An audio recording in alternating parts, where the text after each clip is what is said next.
Welcome to today's meeting of the Health and Social Care Select Committee at the London Borough of Hillingdon. This meeting is being broadcast on the Council's YouTube channel, Hillingdon London. The purpose of this committee is to monitor services provided by health partners and adult social care and review their performance. We'll also undertake an in-depth reviews, witness sessions on specific topics and submit our findings to the decision-making cabinet. My name is Councillor Nick Denys and I'm the chair of this meeting. Before we start, I have some important housekeeping for everyone present. Please ensure your mobile phones are on silent.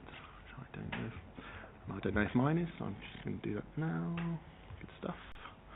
Right, we're not expecting a fire drill, but if the fire alarm goes off, please follow Nikki. Please keep your microphones muted when you're not speaking and then unmute to speak. As chair, I'll call on those to speak. Okay, we're going to move to the agenda. Nikki, do we have any apologies for absence? Chair, we've had apologies from Councillor Rita Chamdow and Councillor Adam Bennett is here as her substitute. Thank you. And Councillor Cawthorne told me that he will be here a little bit late because he has a mayoral engagement, but so he should be here soon. Okay. Do we have any declarations of interest in matters before this meeting? No? Thank you very much. We've also got the minutes from the meeting of the 12th of November 2024. Are we happy with those? Yeah? Excellent. And every part of this meeting is in public today, so that's good, nice and easy. So our first agenda item 5 is an update from Hillingdon Hospital NHS Foundational Trust, and we are hopeful of having or expecting the new Chief Executive Leslie Watts, but she's not here yet. Okay, so apparently she's going to be here very soon. So what I propose we do is we do some of those quicker agenda items at the back of the agenda before she arrives. So I'm going to move us to item 8, which is an update of the Select Committee Remits. Nikki, would you like to speak to this? Members will be aware that there were some changes to the Cabinet in terms of the portfolios. There were some subsequent changes to the directorates as well, and therefore those have been reflected in the new remit of the committee. Okay. Does anybody have any observations or questions about those? No, we're all happy with that? I think it's mainly the same really, isn't it? So that's fine. Fantastic. Okay, next we have the Cabinet Forward Plan. Does anybody have any comments on the Cabinet Forward Plan? No? Are we all good with that? Fantastic. Okay, and then item 10 is the work programme. Again, I'm comfortable with how it is at the moment. The one thing that has been moved is Gary Collier has asked that the autism item be moved from February to March 2025. I'm perfectly happy with that. Yeah, are we all happy with the work programme? Excellent. Sandra, is Leslie close by, and is she? I believe it's Leslie in room 4A. Okay. She's on a call. She's on a call. Okay. I'm wondering because I am aware that if we start your item, Sandra and Councillor Palmer, it's likely to be a long item. I don't really want to have to interrupt it when Leslie comes. Do you think it's possible to knock on the door and go and try? Otherwise we're very happy to start your item, and Leslie will just have to sit and listen, which I'm sure she'll find it very interesting. So.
Okay, excellent. Very shortly. Okay, fantastic. Thank you. Thank you.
Hi, Leslie. That's okay. I thought I think we're going to start with you just purely because our next agenda item is quite a long one. So understand obviously the business of life. So just while you sort of compose yourself, I will introduce you. Okay. Okay. So just for your information, this is being broadcast live on our Hillingdon YouTube channel, recorded for posterity. Also, as well, when you're speaking, just if you'd switch the mic on that's near you, only when you're speaking. So, I mean, we can all hear you in the room, but just so it's picked up on the broadcast. And I'd like to welcome you to our meeting. Obviously, it's the first time we've met, so I'd like to congratulate you on being appointed Chief Executive of Hillingdon Hospital, as well as being Chief Executive of Chelsea and Westminster. And so, obviously, for us, we are super interested in what was happening at Hillingdon Hospital, and I suppose what would be really interesting from our point of view is to hear about what your vision is and what you think and hope you can achieve for Hillingdon Hospital as Chief Executive. So if you'd like to sort of talk a bit about that, then we might ask some questions. So thank you very much for that, and thank you for the very warm for the very warm welcome. So as you say, I'm Leslie Watts. I'm Chief Exec now at Hillingdon as well as at Chelsea and Westminster. And I've been at Chelsea and Westminster. I won't tell you quite how long I've been in the NHS, but I've been at Chelsea and Westminster now for 10 years. And I actually came to Chelsea and Westminster just as Chelsea and West Mid were coming together. You may also be interested to know that I actually was already the maternity advisor at Hillingdon, because as is well documented, we've had some concerns. There have been some concerns around maternity at Hillingdon. And during the pandemic, I also spent a little bit of time at Hillingdon as well. And it's a hospital absolutely of its community, served by many, many staff from its community. And I notice when I'm walking through the hospital that many of the patients know many of the staff, which is really nice to see. But it is a hospital that has its challenges. And some of those are the infrastructure. So some of those are the building. And hopefully you've already heard, but we are very pleased to say that we will now have a new hospital built at Hillingdon. And given the current climate and given the number of hospitals that are not going to be built, that's really, really welcome. And that has given an absolute boost to the staff there. They are absolutely thrilled about that. So there's the building, and I will talk a little bit more about that because we've got to think very carefully how we make that affordable, actually. But there are also other infrastructure things that we're hoping that we will be able to do together, so Chelsea West and Hillingdon to do together. So we've already brought together the patient administration system, so Cerner. We are also bringing together some of the ways and some of the digital infrastructure that will allow, that's been tested at Chelsea West, that helps make us a bit more productive in terms of things about how we book our theatre lists, all of those sorts of things. But we also have, between both organisations, some real strengths and some real fragilities. And by bringing the two organisations, not merging them, but actually sharing some of the support, we ought to be able to address those issues. One of the issues, of course, that Hillingdon has is not just its size, but actually the fact is that it's the elective emergency balance. So in general, in the NHS, you don't make money from the emergency services, you make money from doing the elective work. And of course, the balance at Hillingdon is really unbalanced in as much as they don't do proportionally enough elective work to offset the emergency work. So that's something that we will look at together. And the way that we run things like the governance arrangements, all those sorts of things we will look at. The way that we look at some of the corporate support services, we will see if we can bring those together and make some economies of scale around all things like that. Shall I stop and take questions? So I suppose, obviously, as you're very well aware, Hillingdon Hospital is really important to us, and there are lots of good things and good people in Hillingdon Hospital, but we've had years and years and years of reports and failures and being told it's a substandard hospital, and then we've had a rotating room of people coming in telling us it's going to get better, and then they come back and say it's getting better, then we find out it's not getting better and we get a new person. And it's not to be obviously rude to yourself, who's our new person today, and it gives me some comfort you're not new to the area and you understand North West London NHS workings, which took me about 3 years to even get close to understanding. So I suppose the first thing is, rather than the question, I think we would just be really interested to understand how improvements are happening and the journey that they're happening, because I think we feel like, or I certainly feel like, that we have had this cycle a number of times, and it's not helpful for our trust in the sort of organisation when we are told, oh, it's really bad, but we're working on making things better. Yes, things will be better. They're doing this and that, and then suddenly we find out it's not. So that's just an observation. And obviously, I know you're completely new to us, so this is not criticism of how you might work, because I understand, obviously, you're very well experienced from Chelsea and Westminster Hospital. My one question before I open out to others is this part of a sort of permanent merger between Chelsea and Westminster and Hillingdon?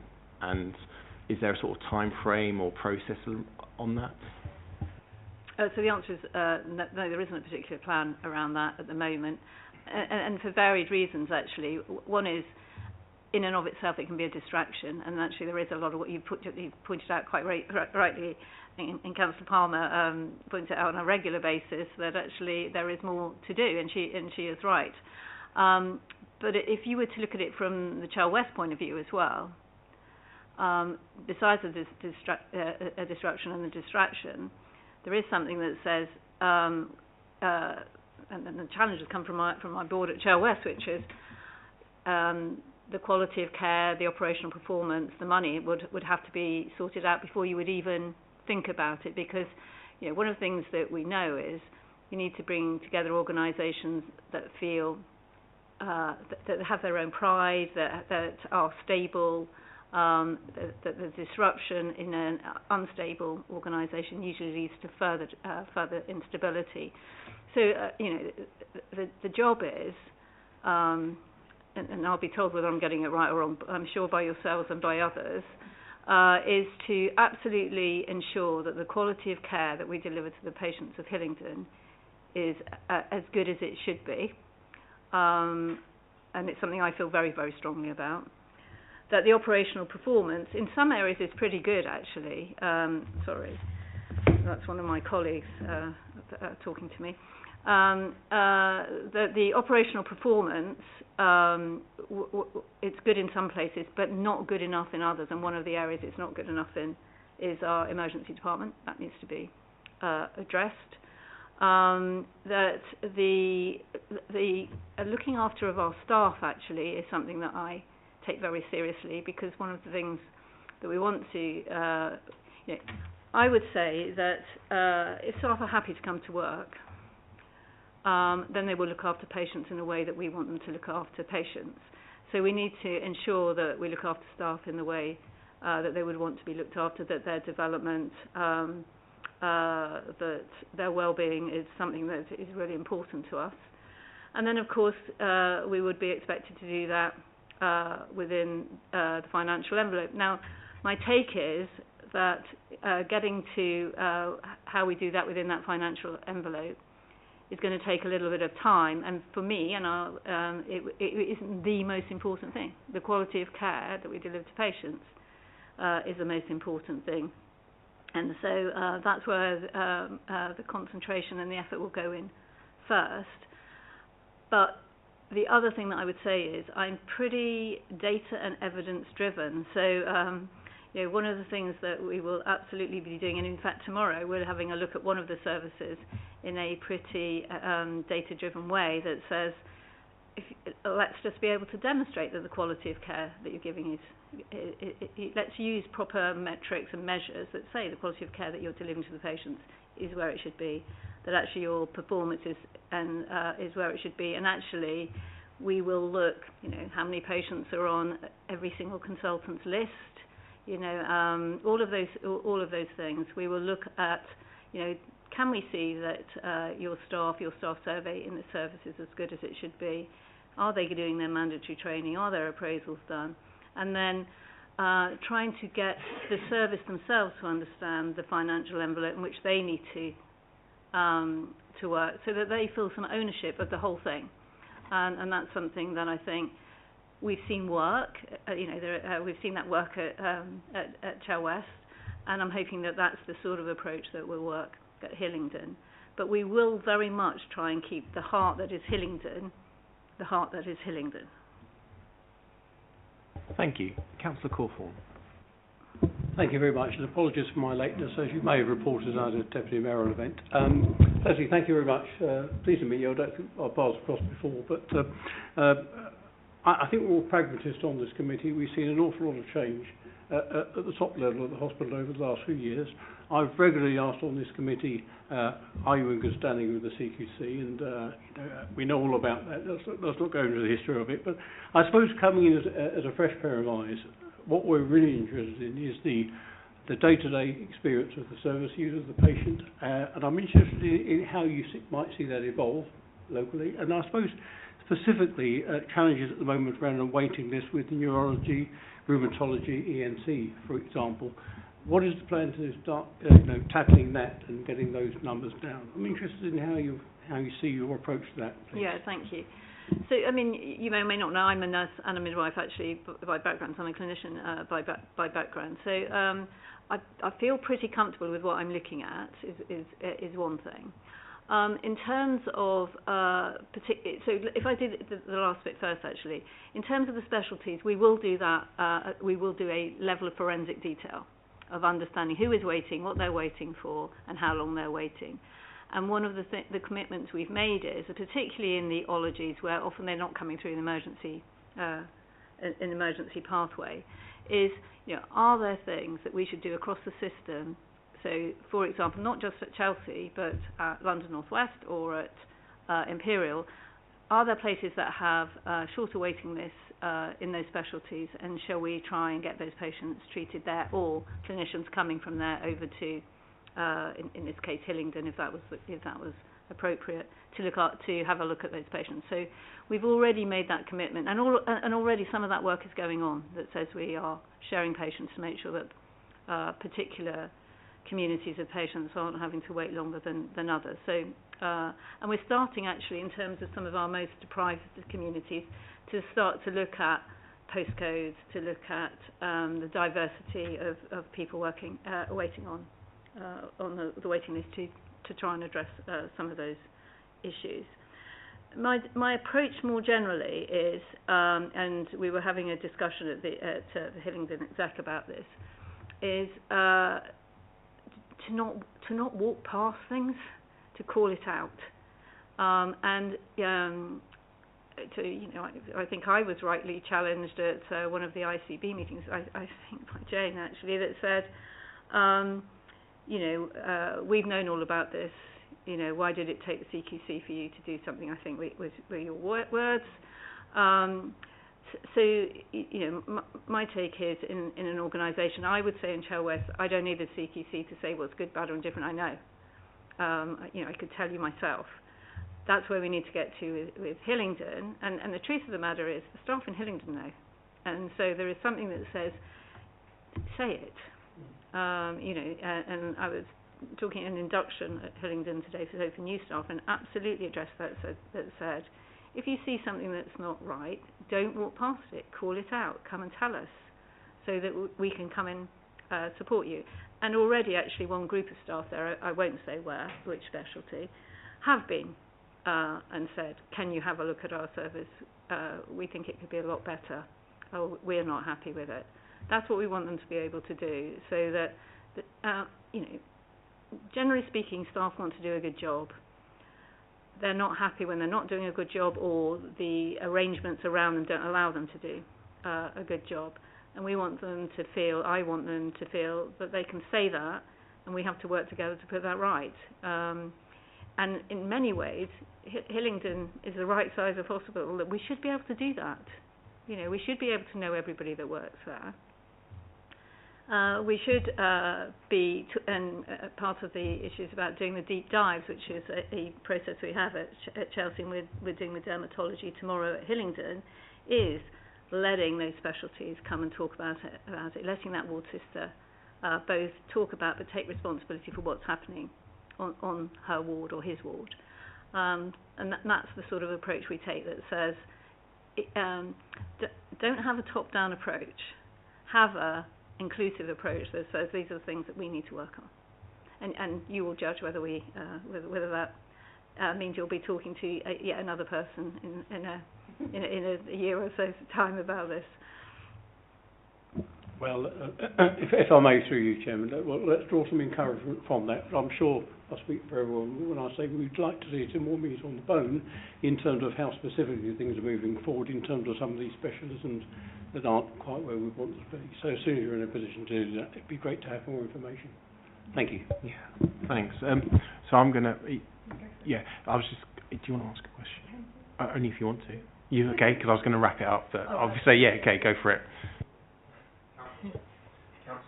Councillor Punja. Thank you. Welcome and congratulations, Leslie. Two things, just because this is two things that have been repeatedly coming into our scrutiny meetings. You quite rightly talked about staffing and ED. ED has been a issue for quite a number of, ever since I've been a councillor anyway, and it keeps coming into these meetings as being challenged. They're working on it, sorting it out, different things are happening. So I kind of want you to know what's the plan for the emergency department, because this, continuously having these people waiting in corridors and people not being treated and they're not being able to get to where they need to get to in terms of beds and everything. How is that going to be addressed? And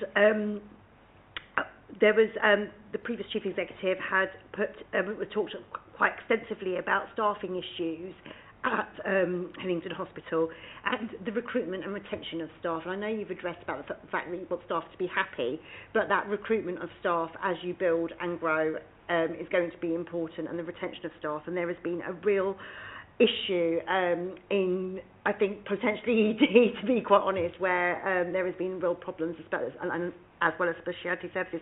So how are you actually going to be addressing those issues? Yeah, thank you. So I did go and work a few weeks ago in the ED department, actually. So actually before this appointment, because we had a very particular issue when there was a divert going on from Hillingdon to elsewhere, and I drove over to have a look. So a couple of things that I would say is there's a bit of work that we've got to do with our communities about who comes to ED, frankly. And if we're to do that, we have to be very clear about what other services there are available for them to use. So that's something not just for the hospital, but for the whole sector. Once they're in there, we have to, and I had this discussion with the consultant service lead yesterday, we have to make sure that the initial assessment of them takes place really quickly, because then we can direct them to the right service, be that into ED or to same-day emergency care or to the GP or actually sometimes to social services. So that needs to take place. So if you actually, to be very fair to Hillingdon, if you looked at the overall performance nationally, so within North West London it's not good enough, but actually in terms of the national in relativity, it isn't top. I do national flow as well, and it isn't top of the list, let me say. So, and indeed in the offloading of ambulances, they do very well.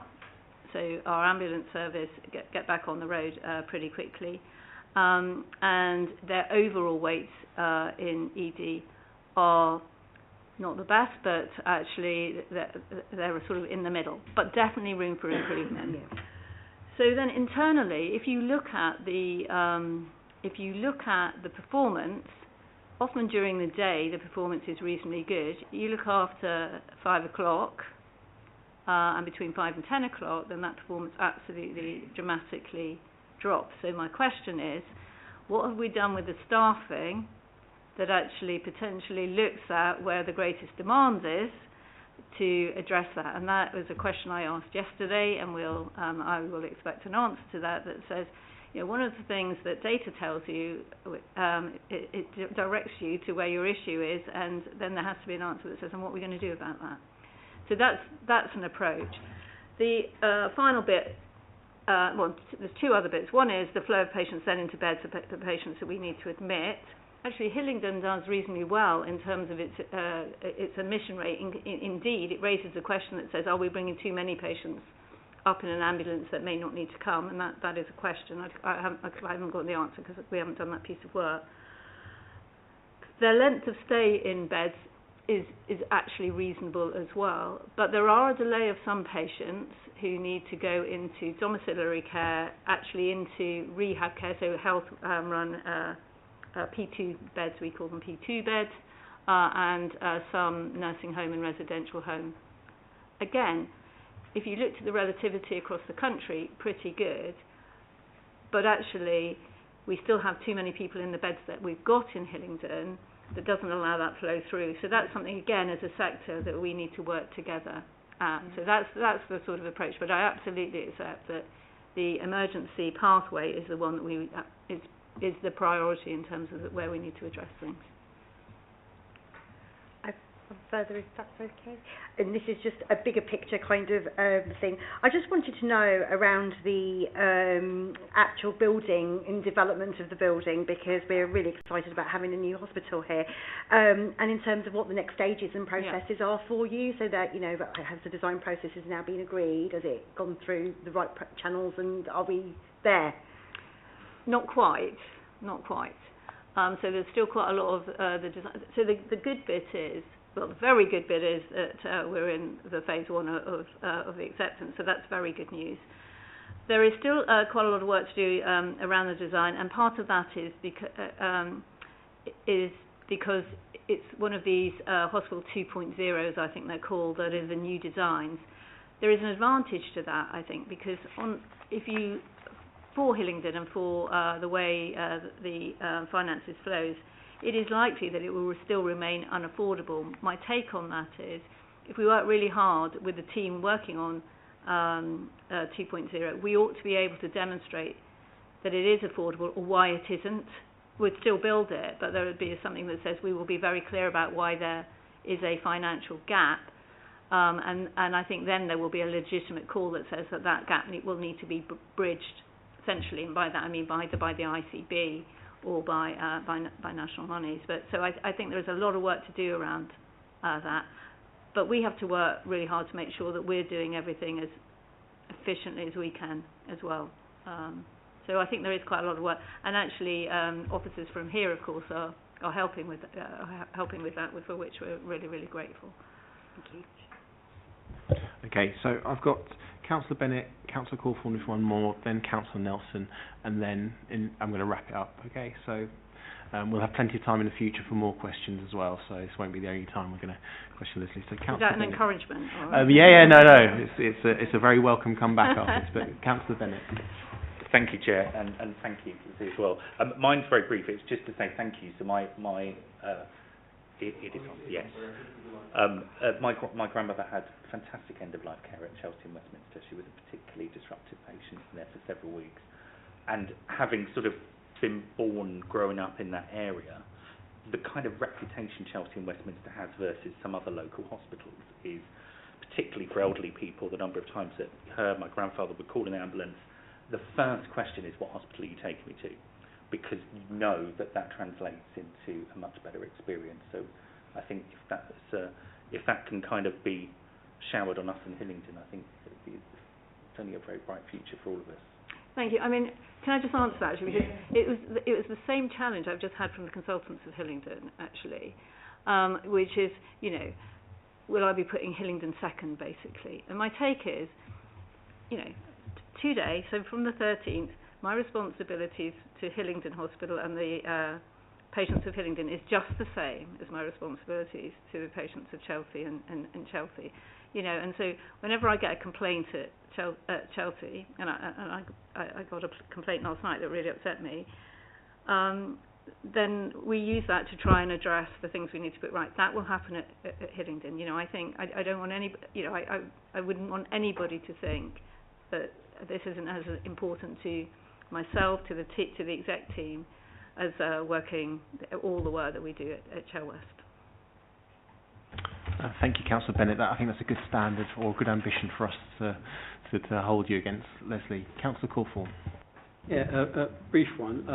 On the subject of stakeholder and patient engagement, receiving feedback, acting upon it, I wonder whether there's anything you can bring from Chelsea and Westminster in terms of good practice, anything different that we can do. Sometimes it feels a little bit variable in quality locally here, perhaps, and I just wonder if you have a take on that at this stage and anything you'd like to share with us on that. Yeah, so a couple of things. So one of the things that I would say is we built a very strong relationship with the local authorities, actually, with the Borough and with the other local authorities, and did quite a lot of the engagement together. So that's one thing, because there is no doubt our local authorities have much more in-depth knowledge of the communities, probably, more than probably. So that's one thing. We've tried to make it between the two hospitals. There is a differentiation, actually, of what we do. So, and I will give an example of this. So, in Hounslow, one of the things that we knew was if you looked at maternity, some of the outcomes for some of our ethnic minority populations weren't as good as they should have been. And so I asked to meet the community leaders who actually came to the hospital. Every single one of them was a man. And my point to those community leaders was, right, so how are we going to talk to the women in your communities? Because that's who we need to talk to about the care that we want to deliver and we want them to receive. And there isn't one of them around this table. And I mean, they took it in the way it was meant. And one of my, I would say, one of my traits is, let's say the things we want to say in the room. Let's say these things open and transparently, because that's how we will get them fixed. And we did, and from that, our obstetricians have gone into women's groups in the community, and we've done some really, so some of the work has been nationally recognised. So I think it's that sort of approach that says there are things that we do which are wide-ranging and meant to reach as many people as possible. There's others that need to be really thoughtfully and determinedly, but in a way addressing very, very particular needs in very, very particular communities. And I think you have to do both those things. But I do look forward to working with the local authority around that, because I do think place-based knowledge is a really important part of that. Thank you. Councillor Nelson. Thank you, Leslie. Thank you, Leslie, and welcome. My question is to the infrastructure, because you're saying that you will have to look to see how the savings can be met for what was proposed. Does that mean that you will have to look at the whole planning and structure of the original plan that went into the building? Or if not, how are you going to be able to construct around what you already have? So I don't think there will be, in broad terms, huge changes to it. I think it's just the more nuanced of what we do inside that building and how we design what's inside it, I think, is the real issue. I think actually both the teams at Hillingdon, but the teams here have worked really hard on, and one of the reasons we've got the permissions is because in general there is an acceptance that the overall design is probably the right one. It's more about how we make it as efficient as possible in the way that we run that inside that hospital. I don't know if that's helpful or not, actually, but the other thing I would say is it's probably worth getting Jason Sees, who has been, I'm sure you've met him, who's been leading this work. He's probably better able than I am to talk, 8 days in, but I think that it will be at the edges that we will be making the changes. When I was talking about the infrastructure, I was more talking about the things about how we run the digital work, how we run things internally that make it give us the ability to run it more efficiently than we manage to run our hospital at the moment. Okay, thank you. Thank you. So I'm going to wrap this one up now. And thank you, Leslie. And in the spirit of saying honest things within the room, I think something I certainly feel is that sometimes coming to a scrutiny committee can be for the other side, well, I don't want to say side, but as an exercise in terms of glossy presentations telling us about all the good stuff. And of course we want to hear about all the good stuff, but we also want to hear the truth and we want to hear the journey, and we are interested in the pain, not in the sense to put our fingers in the pain, but to try and get an honesty of the journey. So really appreciate you coming and talking to us, and I think some of the attitude of what you're talking about sounds really good, but what we want is the truth of the journey, not every time somebody from Hillingdon Hospital comes and speaks to us necessarily a pretty gold positive picture. We do want to hear about the positive stuff. Having said all that, we engage very well with Hillingdon Hospital and Jason, we engage with very well, and I'd like to thank Patricia for her engagement with us over the years, and so we do have a good relationship. So I don't want to make it characterised as some pulling the wool over our eyes exercise happens, but I think we would appreciate that level of sort of honesty about the journey that you hopefully think that Hillingdon Hospital has to go on. So thank you, and you'll get that. Thank you, brilliant. Thank okay, you. thank you very much. Feel free to leave if you wish to. You can obviously stay for all the other items, but if you don't mind. No, definitely. Feel free to leave, and thank you for coming to see us. Right. Excellent. Okay, so we're going to move on to item 6, which is our adult social care update, and we have Councillor Jane Palmer here, who's the Cabinet Member for Health and Social Care, and Sandra Taylor, the Corporate Director of Adult Social Care. And of course, this isn't any ordinary adult social care update, because we got the results of our CQC report since our last meeting, so I'm sure that will form an interesting part of our discussion. So, Councillor Palmer, I'm very happy for you and Sandra to present as you wish to present, and then we'll go into questions. So. Thank you very much, Nick, and thank you for inviting us both here. I'm going to let Sandra take the glory, really, for what is a very, very well-deserved, full, comprehensive report. Of course, I will be answering questions where necessary, but it needs to come from Sandra Taylor. Thank you. And thank you for having this as an agenda item. It's a good opportunity for me to talk to you about how the inspection has played a huge part in adult social care's journey over the last, 2 years really. So a huge inspection process, it's new regulation, and we were one of the first, probably about 12, maybe slightly more in the country to be inspected. So there was a set of themes in the regulations set out. There were 4 test authorities who were inspected, and then they moved on to the real thing, and we're part of the real thing inspection process. and although we were quite early, and there's still a number of inspections going on, but North West London as an ICB actually seem to have, in fact they have all been inspected now.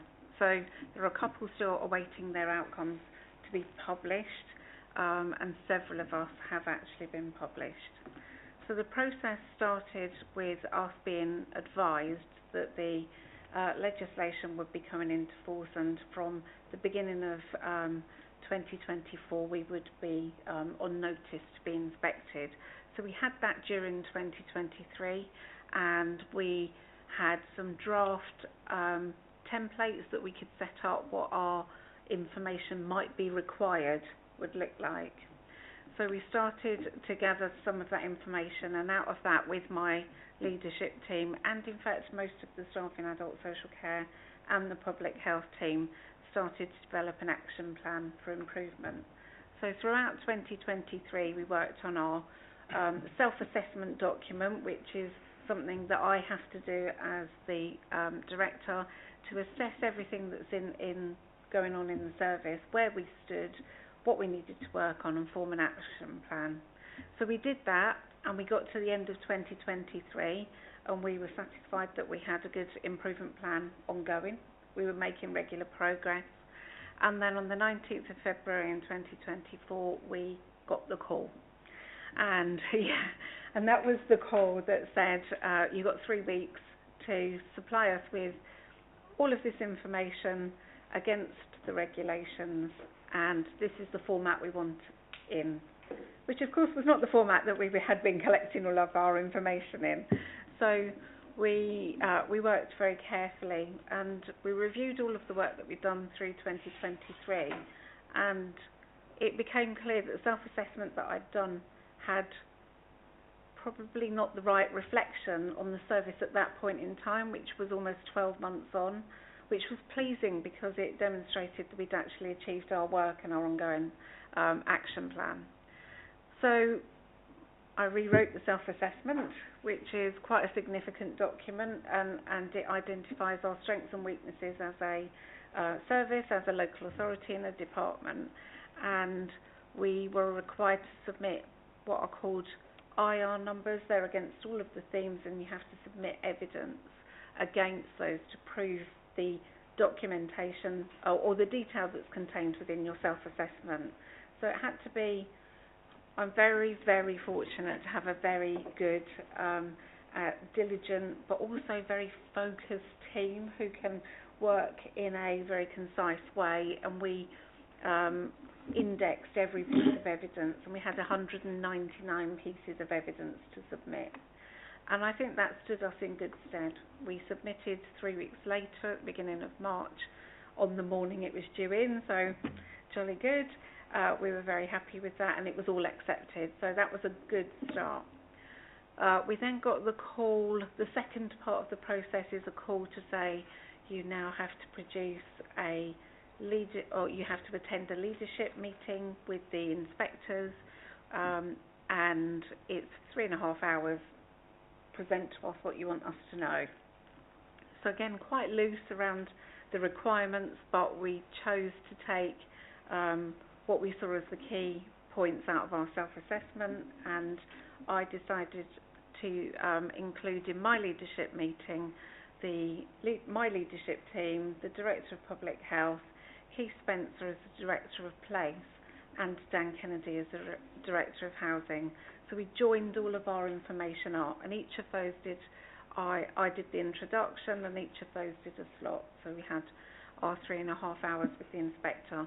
We used every single second of that 3.5 hours to get our points across and ensure that everybody had the opportunity to say what they wanted to. And I've learnt from other colleagues that often they just went either on their own or with one colleague, and I feel that one of our strengths was actually demonstrating across the system the leadership for social care. So I think that was a real positive for us. Following that was on the 14th of June, and following the leadership meeting, we then had to wait for the call, which is the on-site inspection. We were then required to give the names of residents, who would be happy to be interviewed.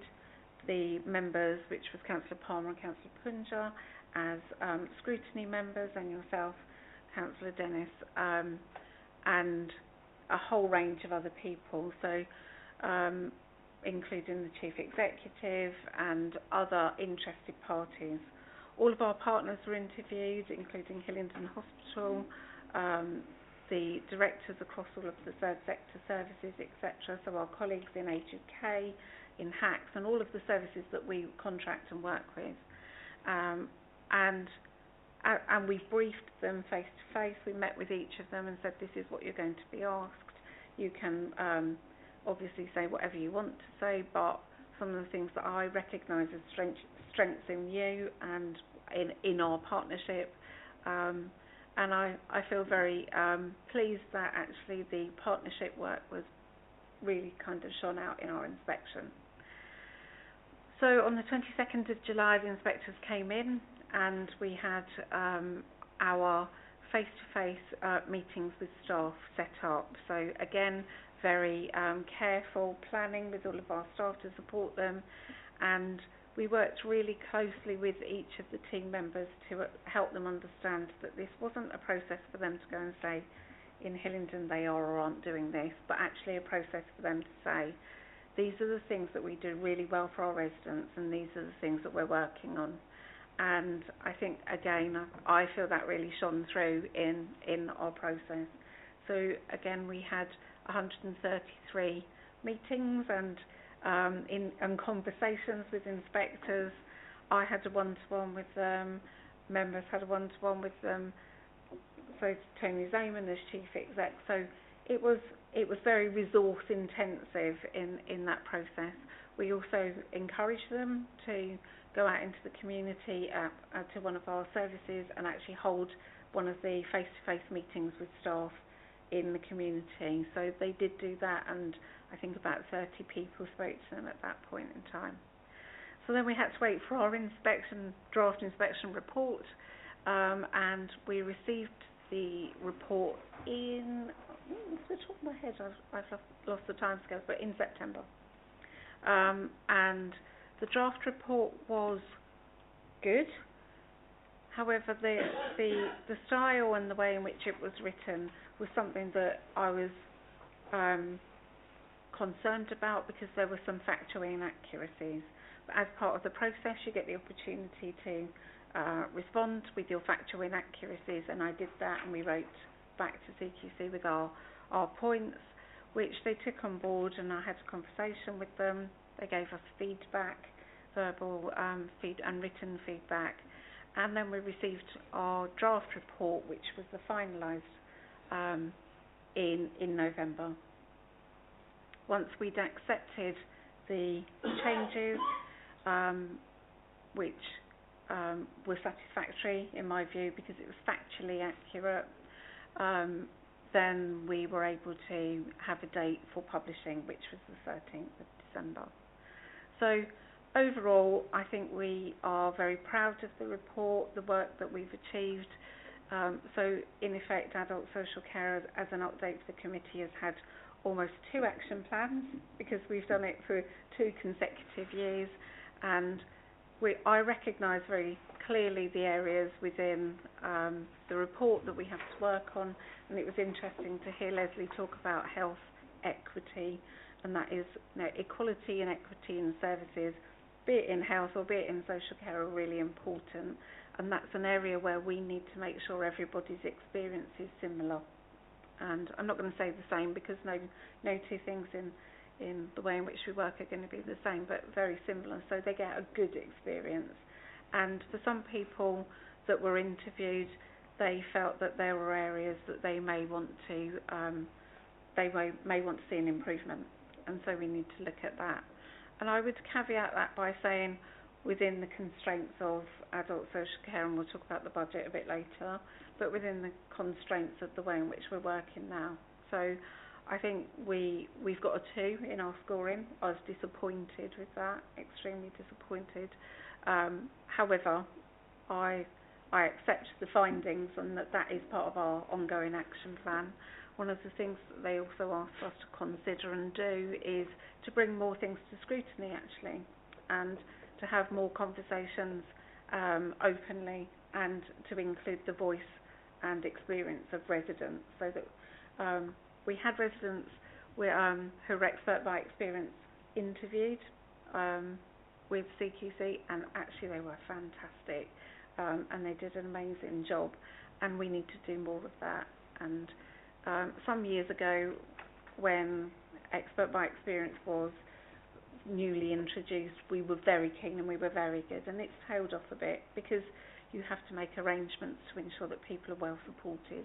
So it's something that we've taken on board, and we are working on through our action plan and ensuring that we improve in that area, and we ensure that residents have a voice to say this is actually how we feel, this is what happens, and coming to scrutiny will ensure that that is overseen, and so you're likely to see quite a bit more from us in adult social care over the coming year, if that's okay. That is absolutely fine. Before I come to other committee members to ask questions, first of all, I'd like to extend the committee's congratulations on the report and a lot of what was said in it. Also, thanks to you, your team, members of your team who worked on providing information to the CQC. It was a very intensive working experience, and myself and Councillor Punja were involved in some of that, and we saw how much work was involved, and I think the way we presented ourselves in a professional, open manner, I think came through in the report, so congratulations on that.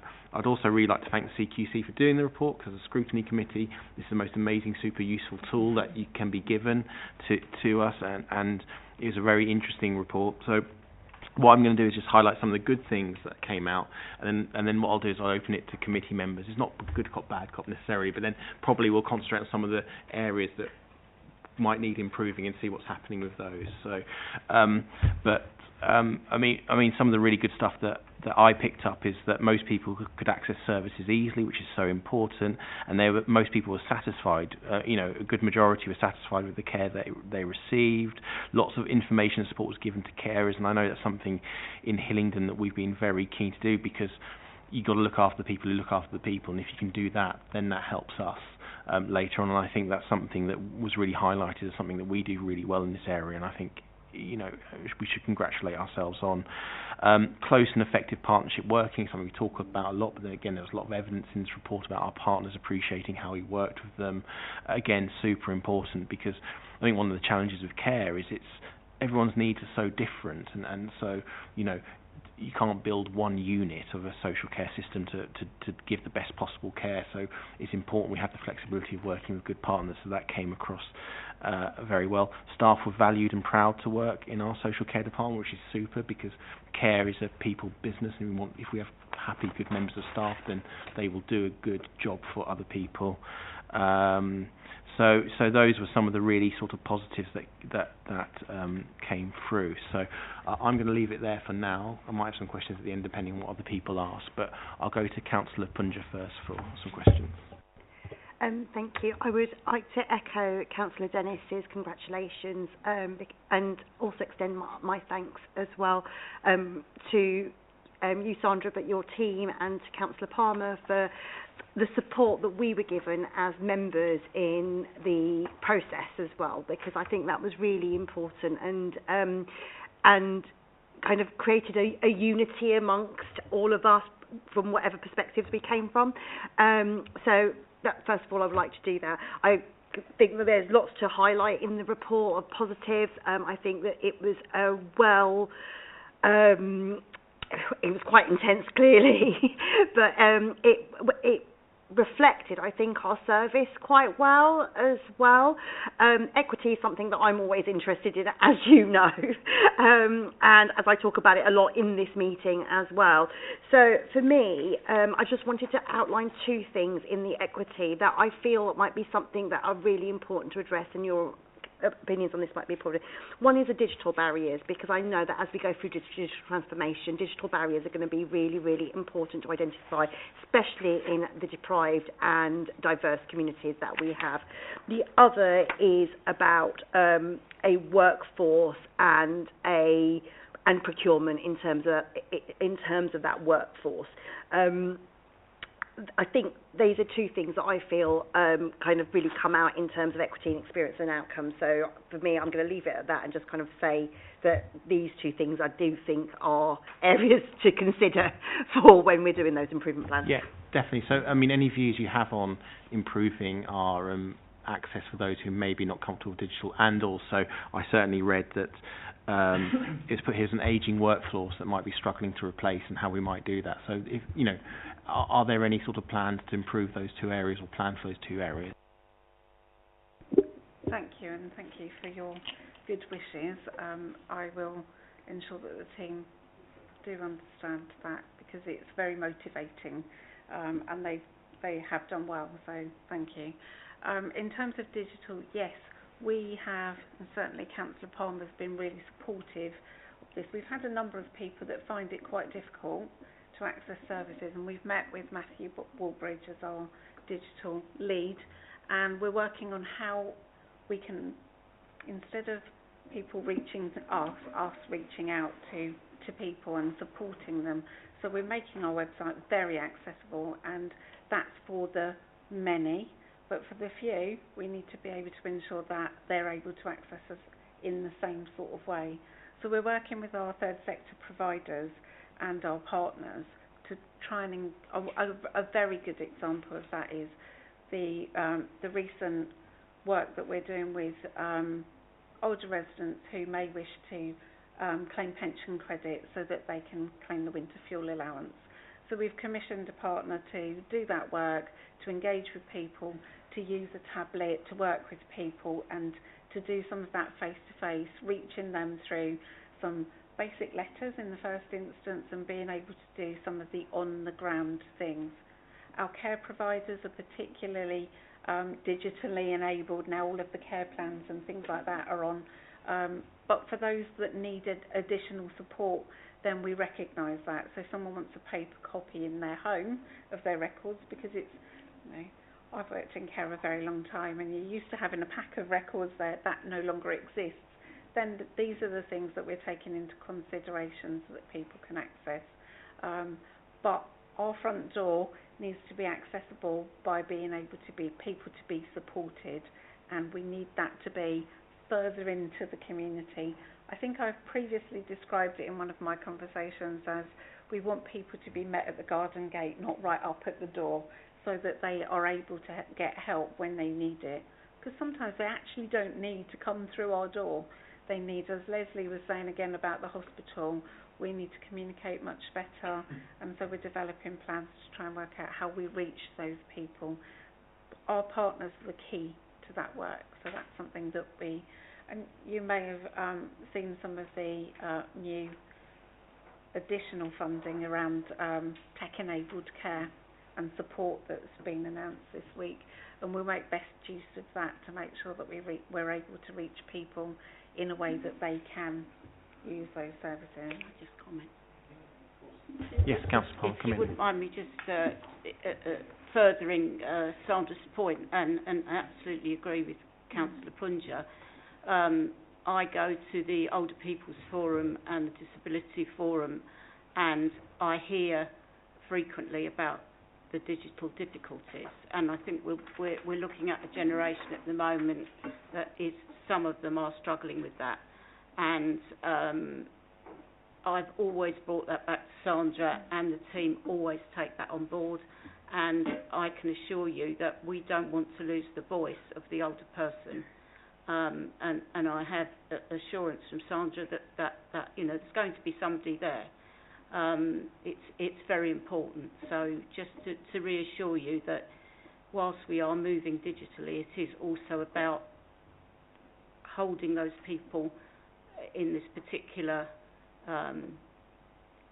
generation that perhaps struggle. You know, I have a 94-year-old father. It's pointless expecting him to do anything by technology. He just isn't used to it. So you make a very good point. And would you just let me have one further conversation in case I don't get the opportunity, Chair?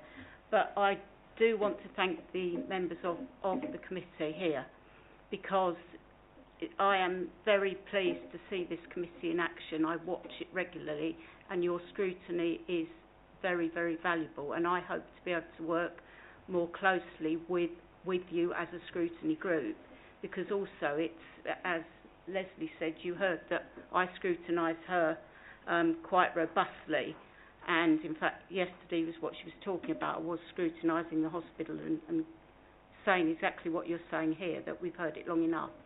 So what I would hope is that we can have some real drilled down scrutiny work, because actually it makes my work easier if I'm trying to shape policies, if you've actually looked at something. So thank you, each and every one of you, for your scrutiny, and also I would like to put on record my thanks to Sandra Taylor and the workforce.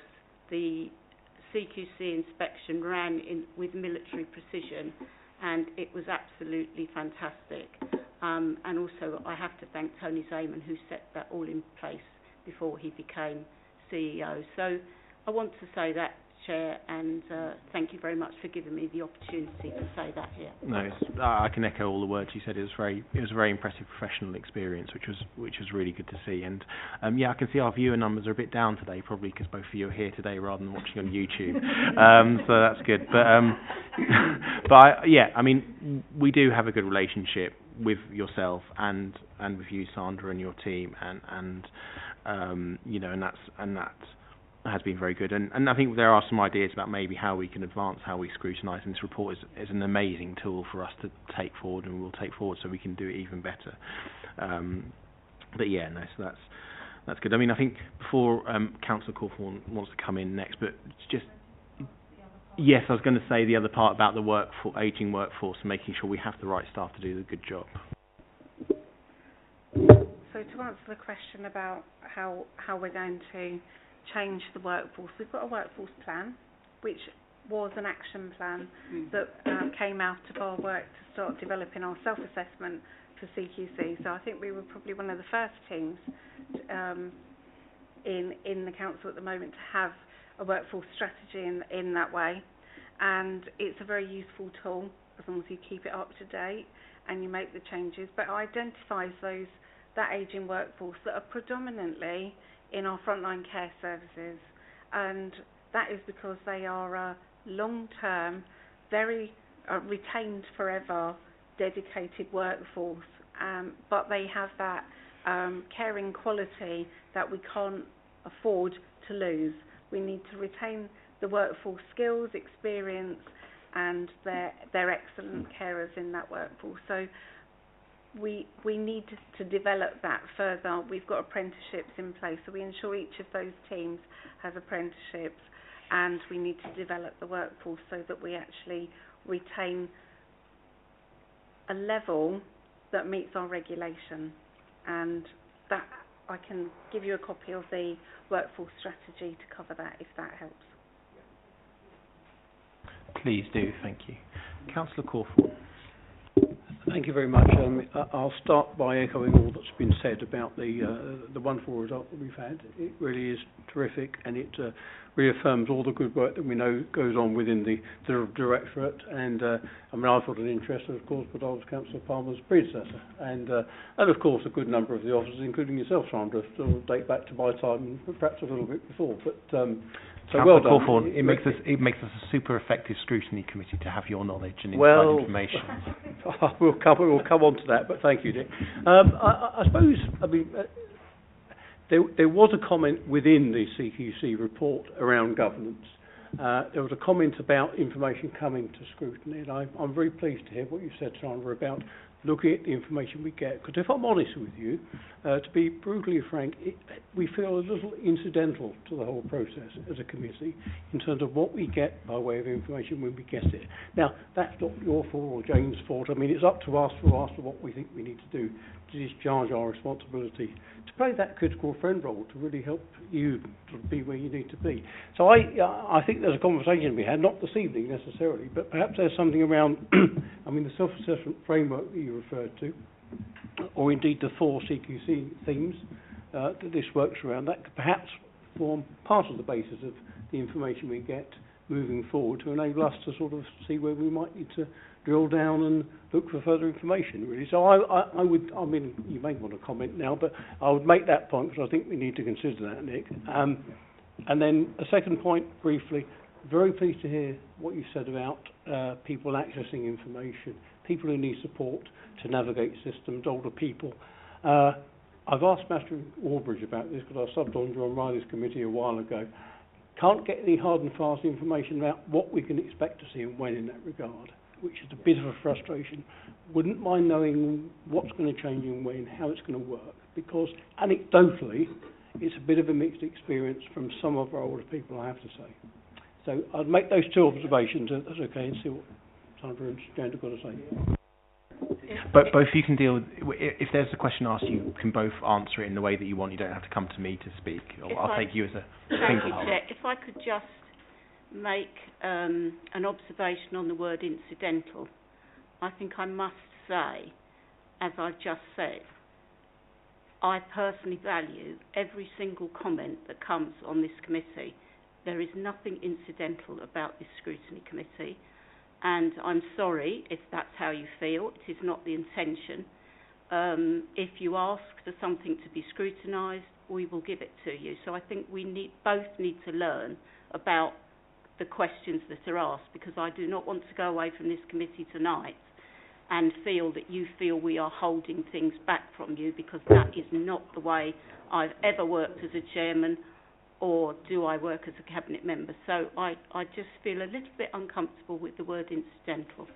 So I think, just before, I know Councillor Corford wants to come back in on that, I think obviously I would not use the word personally incidental at all, and I don't feel incidental, and I think we are valued, and we do, you know, when we ask to do stuff, we do have complete engagement, and there is a bunch of other engagement necessary we don't see at this meeting that happens as well.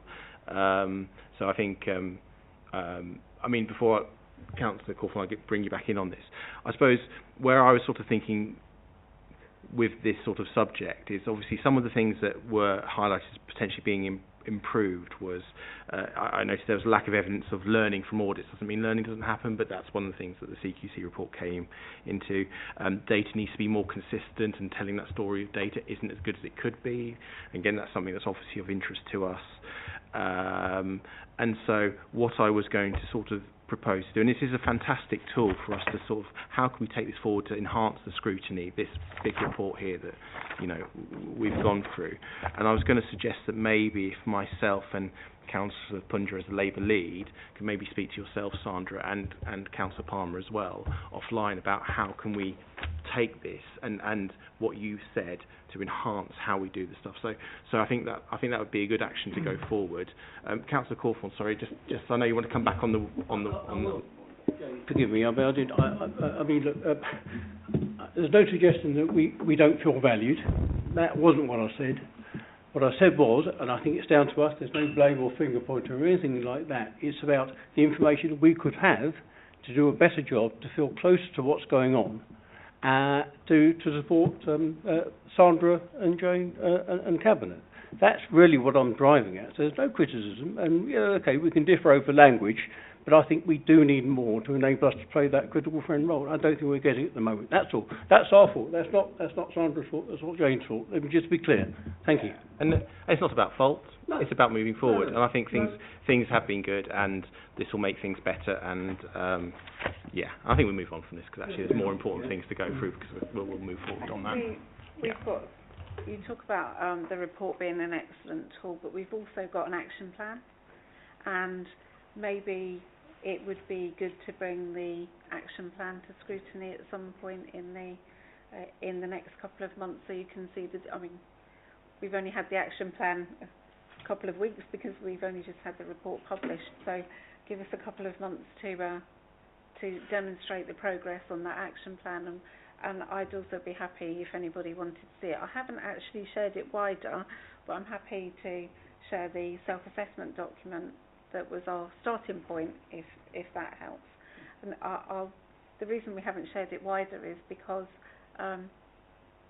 then it's a published document and people will obviously be using those documents. Did you share that with me?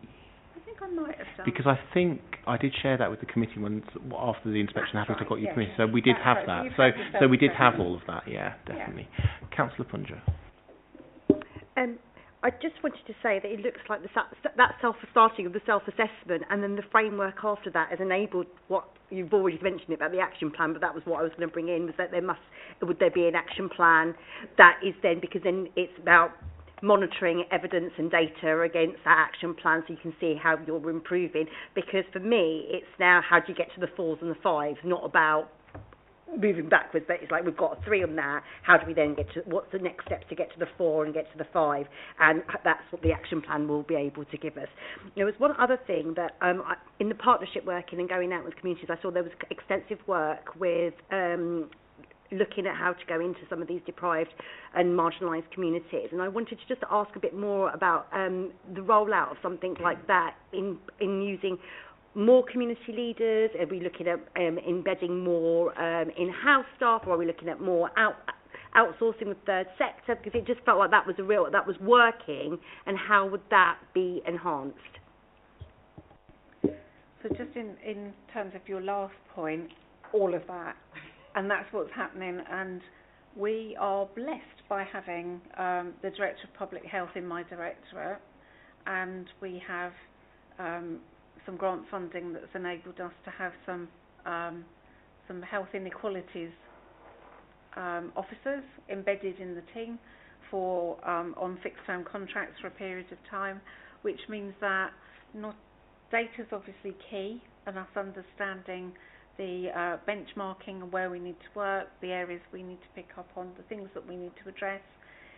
Fundamentally, if we address some of the health inequalities that happen and people engage in that way, then we as a social care department may not have to be involved, or if we are involved, we'll be involved at the right time.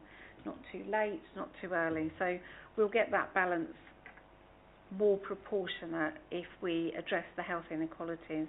We can't do that on our own as a department because our borough is very wide and very, very diverse. If you look at the number of languages spoken in our borough, for example. So we have a range of ways of reaching people and ways of engaging with people, and we need to build on that continuously. We very much focus on pockets of our borough, and actually if I said to you we always focus on the south of the borough, then Councillor Palmer rightfully will point out to me that we should be focusing on Harefield too.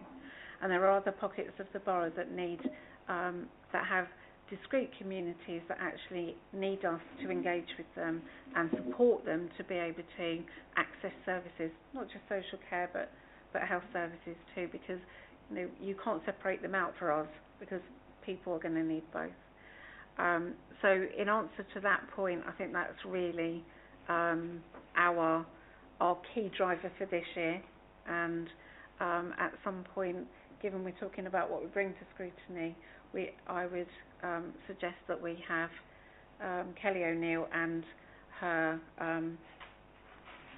team come and talk to us about the health inequalities work that they're doing, and actually she's talking about that next week at Member Development Day.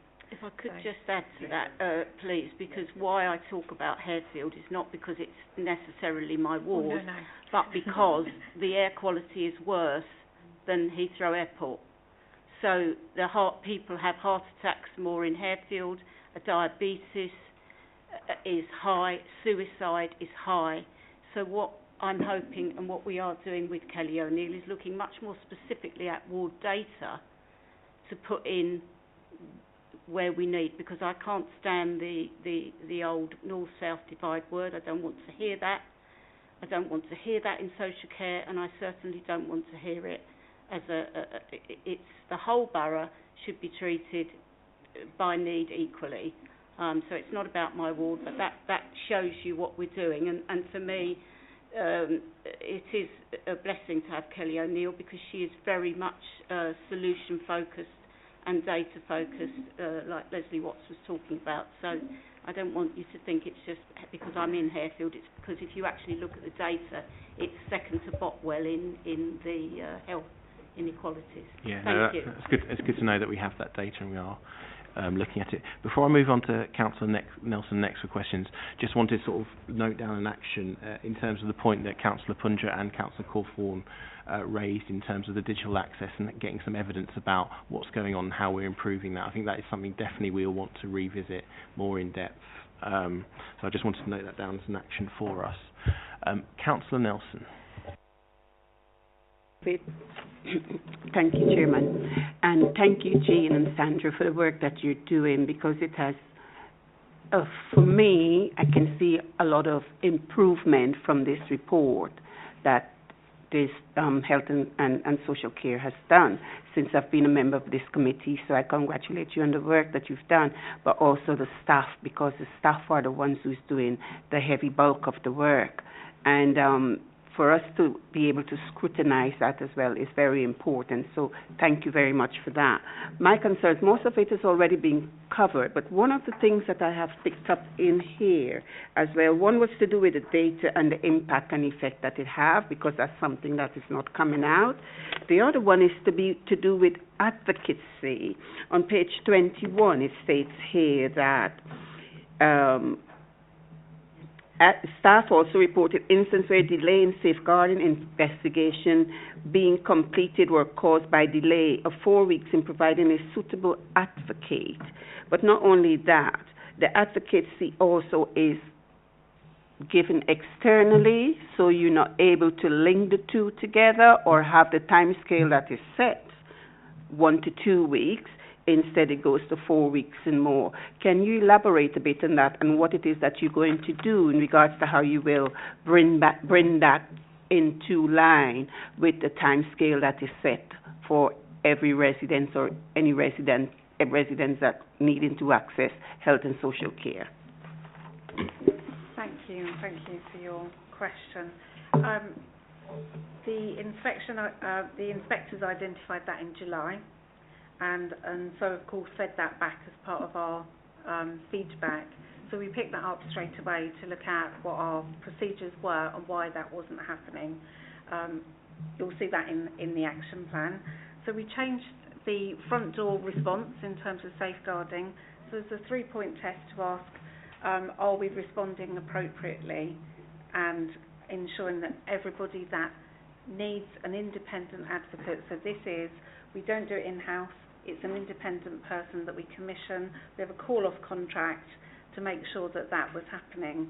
The contract wasn't being as effective as we needed it to be, so some action's been taken, and actually it's very effective, and there are little or no delays, and people are getting the advocacy that they need. So I'm confident that that's been addressed. And just one more thing I want to raise as well, accessibility to languages as well, and what is being done in regards to that in the development of the structures that's coming out to do with online and the different aspects of it on the internet, because you rightly identify a lot of the aging population really is not able to access. And Jean, you have raised that as well at the Older People Alliances and the Older People's thing that comes out. The main concern from a lot of people is accessibility, either via phone or either in person, and they find that very difficult to understand because they're not able to access media, social media, and the digital rollout that is happening. So what is going to be done on that? So as part of the digital rollout, we're working on our website. So if I take the people that initially can use digital, and ensuring that some of the other local authorities, you can select a language button. So everything is in that language. We're working on our website being able to do that for social care clients, so their assessment and the conversation will be in the language of their choice. Currently what we have is a commission service called The Big Word, and we're able to access those whenever is needed to ensure that people have a translator if that is, and it's a very heavily utilised service. But I would also say that I'm very blessed with a very multicultural and diverse staff team who, many of whom step in for us and are able to provide the support that we need when we need to. And of course, that's part of their day job, so that is actually, and to be fair, residents prefer that, and if we've got a diverse workforce who are able to speak the residents' language, then fantastic, that's what we'll focus on. So there are plans to improve our accessibility. We want it to be better. We want it to be what people need, and because if we can communicate well with people, we can get things done and we can improve their experience, which is exactly what our report was asking us to do. So yeah, we're looking at that. Thank you very much for that. And last question to Councillor Martin.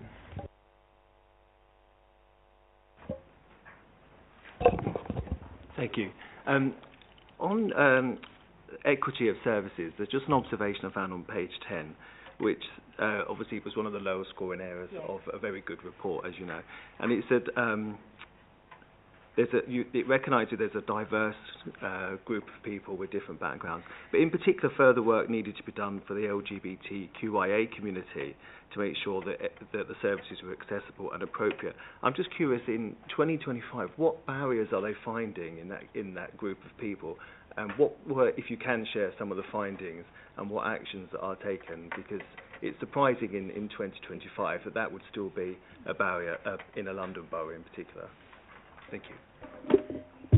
I think some of the barriers are not necessarily focused around social care, but around in general, and how we need to address those and ensure equity in experience in a whole range of council services. And we need to consider the way in which people receive our services. So we're great at setting services up and saying, this is what we need to really understand is, okay, so how does that make you feel, and what difference does it make to your life, and how are we improving things for you? So we've been working with a staff group primarily to make those improvements and understand from a relevant perspective, but also I've been speaking to one of the professors at Brunel who is leading on a really interesting piece of work around the LGBTQ plus community receiving residential care. And there is actually only one care home in London that actually is specific for that group of people, and understanding and studying the outcomes of that is something that I've asked for our social workers to meet with him here in the council chamber to have some of those conversations about what we can do differently, how we can work with our partners, and how we can make those changes to services to make sure that they're received properly. And actually, is our commissioning right too? So we need to look at wider than just what are we doing and we're listening, etc. We need to be doing now. So those are some of the steps that we're taking. And if I could just add that the conversations I have with officers when they bring reports to me, it's all very much, I'm very keen on what questions do we ask, how do we impart the information to people, because you know I have domestic abuse as well. If we don't ask the question, we're not going to get the answer, and I think I've heard that today, that we must have honesty and transparency, and how we might find it difficult to ask those questions, but we have to ask them, otherwise we can't deliver what we say, equality to residents. We can't do that. So I'm very concerned and always have conversations with Sandra and other officers. Jan Major is one. What are we doing when we have to move people out of care homes because care homes aren't suitable or for whatever? How are we doing that? Because it's not just what are we doing, it's how are we doing it. So I take on board what you're saying there, Councillor Martin. We must continue to ask perhaps what could be seen difficult questions sometimes. Definitely. Thank you. If we can't ask difficult questions, we can't improve, basically. So it's very true. So obviously, one of the main actions from this agenda item is that Nikki will set up a conversation with myself, Councillor Punja, Sandra, and you, Councillor Palmer, as well, to talk about how we can use this to enhance our scrutiny, and that will be really good. So looking forward to that. So thank you for coming to speak to us about these issues. Sorry, your microphone's not on.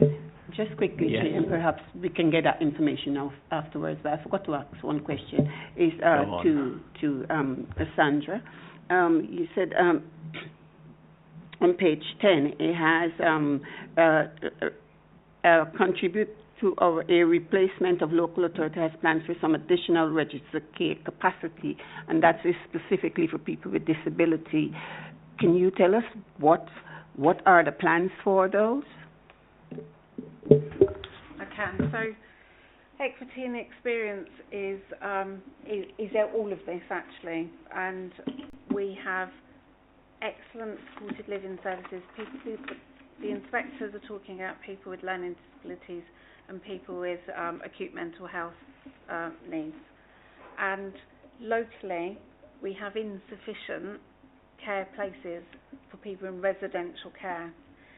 And the reason for that is that residential care for people with learning disabilities and mental health became out of fashion in the late 90s, early 2000s. People were discharged and everybody needed to live in supported living in their own communities with their own care package. But actually there is a need for a group of people that have very complex needs, that need more than one staff member with them all the time, that need that doubled up support 24 hours a day, and living in their own flat, albeit in a supported living community or living in the shared house, isn't an option because of their behaviours sometimes perhaps. So what we need is more residential care. Now, if you ask any London borough, or in fact any borough, are they building residential care for people with learning disabilities, they're going to say, no, we're not doing that. But I know that we have a need. We have a need for a small group of people that, for that group of people, this is what we need to build. And so we've got some plans in with our planning department to look at, and I sent them actually as part of our inspection, to look at some accommodation for people to have their support locally. And the reason that it's in equity and experience is that currently they have to be placed out of borough, and they may choose to live in Hillingdon. Not all of them. Some of them are absolutely fine with where they are placed, but some people will choose to be near their communities and families, and that's what we would aim for. Okay, right. Councillor Burles wants to ask a question, and then this is definitely 100% the last question this item, and other things will be followed up in the future, as we've already discussed. So go on, Councillor Burles. I forgot to be hand. I know, that's okay. No, go for it. Well, congratulations on the results, etc. It's tremendous stuff. But just on the direct payments question, it's encouraging that there was an increase of 22% over the last year, but the numbers are still terribly too low for the borough. What is the overall plan for addressing this issue? Page 30 relates to. I haven't got the report open, but I know the answer. Hopefully that's okay. So direct payments are currently in this borough a choice in terms of how people receive their support. So you have an assessment, your care needs are identified, the value of that care needs are identified, and you can choose to have the council commission it for you. You can choose to arrange it yourself, or you can choose to have the council give you the funds on a card and for you to then appoint the people that you want to do it. So that's a direct payment. So we put it on a prepaid card. They choose who they're going to employ to provide their care. It isn't always the first choice for residents.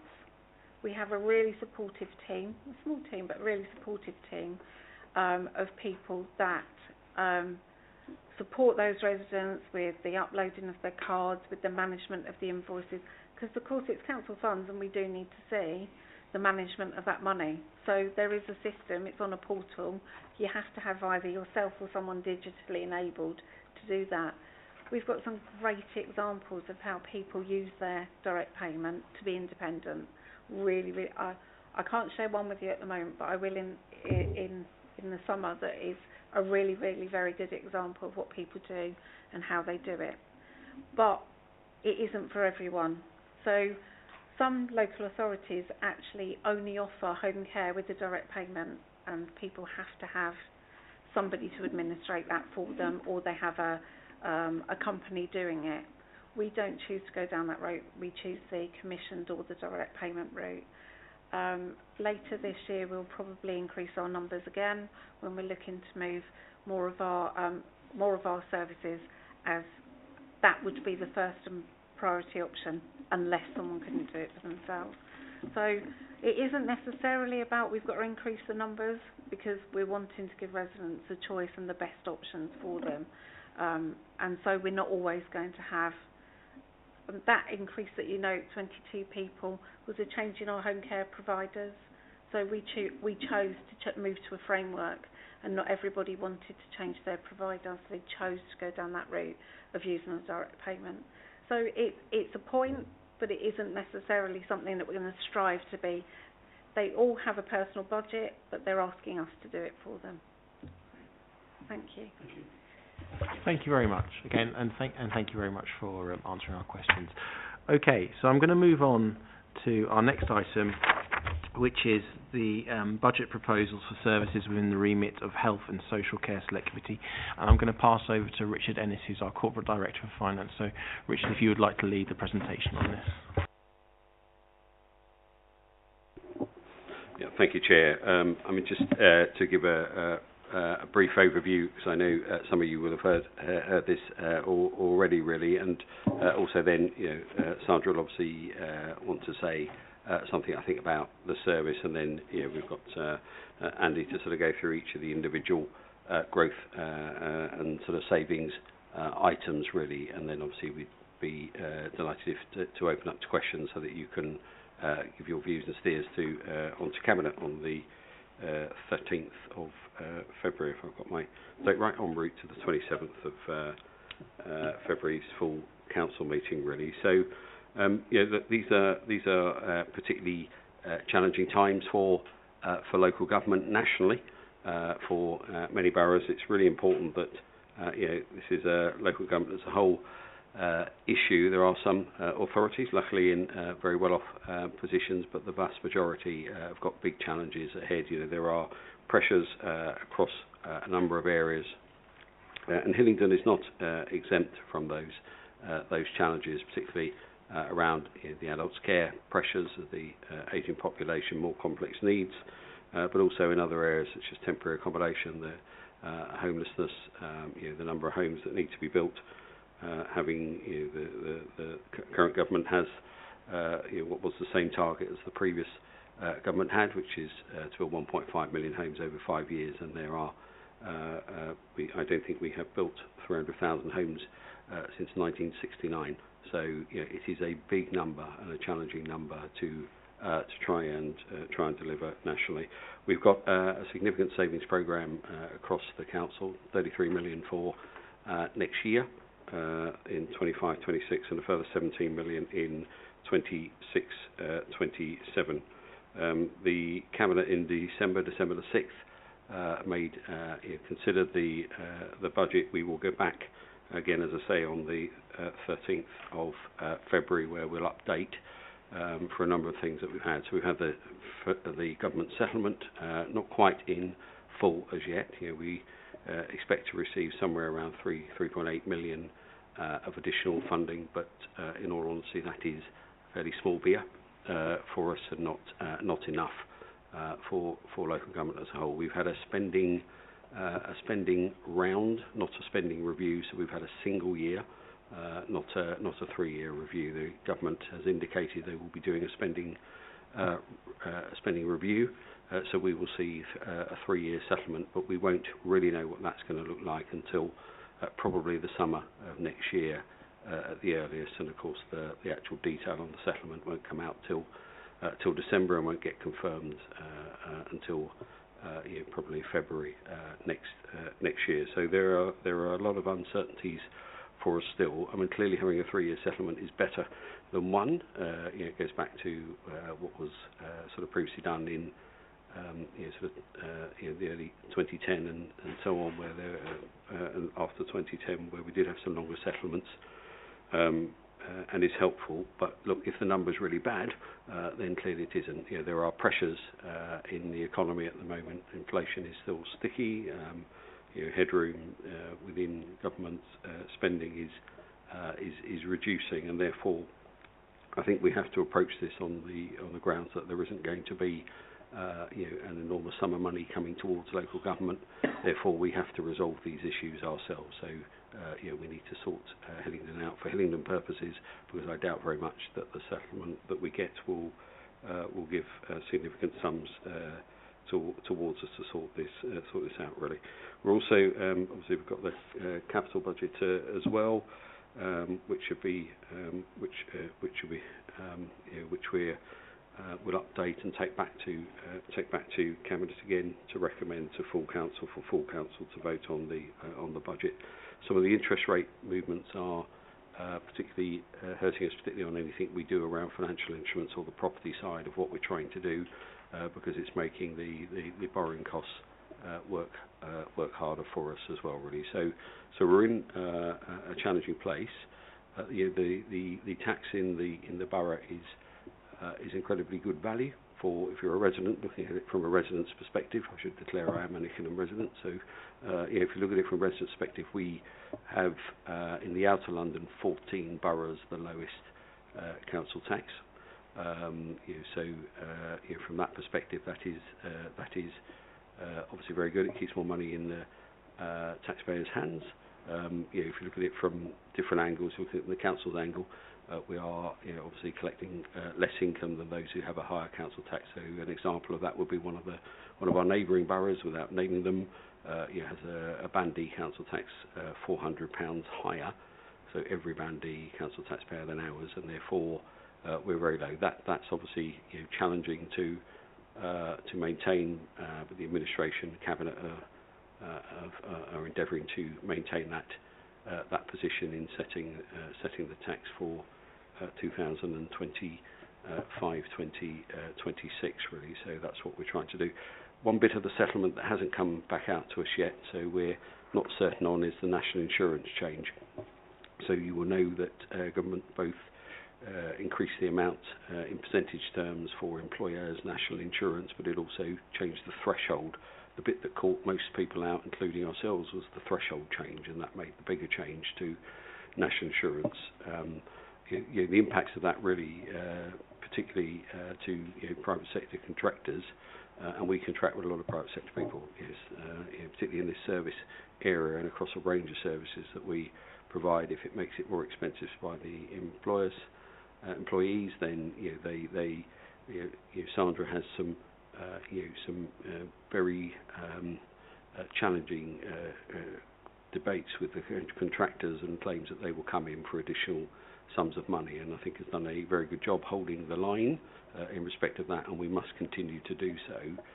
We need to be really clear that it is not for Hillingdon Council to pick up the costs of decisions that are made in fiscal events by the government. We cannot mop up the costs of those things when private sector contractors come to push on those increase in national insurance costs. That will be a hard line to hold, but that line we must hold, because we're not, once we may be compensated for our own employees, possibly in full. And the reason I say possibly is that the national insurance sum that we were being given an indication will cover at least our own staff costs, was absent from the final settlement we received in December. So we expect to hear more about that over the coming weeks, but it's not there yet. So there isn't quite the certainty we would have wanted at this stage. One of the things I'm very keen to do as well is where there are any budget numbers that are not achievable, and certainly the leader and the cabinet are very keen to do this, that we remove those so that we have a challenging budget, but nevertheless it is a budget that can be achieved. You'll know we had some adjustments this year to the baseline to make some of that better. I suspect that will be ongoing, as the only certainty is uncertainty. And I'll stop there and let Sandra carry on, if that's okay with you, Chair. I think Richard's outlined some of the potential challenges that, the certain challenges actually that we're going to face in adult social care. So coming out of the pandemic, you will have heard from me previously that the pressure was extraordinary, and the increase in growth of adult social care just last year and this year alone has been 7% each year, much higher than we expected. So the numbers coming to our front door of people who are much more complex, have much more need more help, need more support, has increased significantly. And those that are coming into services are getting good support. So we've got a lot of people within the service too. So people are staying, they're staying for a long time, but they're also very complex people. Some of the issues that the budget challenge faces us are that actually providers are having to provide care for much more complex people and are requesting much more financial support to be able to do so. So instead of having one-to-one staffing or even group staffing, they're requesting two-to-one staffing in many cases. And the provider's expenses are based on, if you look at a bed-based care, so if it's in a care home, as an example, the mortgage on that property is costing the provider more. So the cost of living crisis has impacted social care providers too, and those employees that they have. Minimum wage has increased in the last 2 years, and these are workers providing care and support that are on the lower end of pay scales, and obviously that is really impacting. The national insurance position now for our providers is really significant and poses significant risks to us being able to retain good quality provision for our residents. We have very good partnerships. We've talked about it earlier today, and as Richard said, my job now is to work with those providers and work out how we're going to get through this process together effectively and ensure that we can ensure that we don't have pressure. Adult social care placements budget is under extreme pressure, fundamentally caused by the complexity of those residents and the fact that people have not had their elective surgeries in a timely fashion over the last 4 or 5 years because of the pandemic, and you see the outcome of that. So sicker people coming to us needing that support. Also our population growth, those over the age of 65 that are now requiring support, that population is growing. So overall we are seeing a massive surge. So this year we've been working really intensely on how we can make our service more efficient, leaner, making sure that we've got an agile workforce that can manage this huge demand. So we're restructuring our frontline services in adult social care so that we can actually deal with the numbers of people coming through. We're recommissioning all of our third sector provision so that when those third sector providers are at our front door, at that garden gate that I talked about earlier, that they can help people that don't come for an assessment then because they've already got the help that they need. We're using our reablement services that are front end all of our out of hospital services, which means when they leave the hospital, and Leslie's already talked about the extreme pressure in the ED, when they leave the hospital, that they actually go into reablement, which is a rehab service with physio, with OT, and we do our very best to stop those people from needing ongoing care. And that's not because we don't want to provide it, but it's actually because people want to get better, and we want to support people to be able to live independently. So our third sector providers are crucial to our early intervention, to stopping those, but also we're building. So I'm working with Dan Kennedy in housing, Julie Kelly in children's services, and we're building a structure around how we can use libraries, community support, third sector providers. we can use all of the resources within the community to try and manage the demand.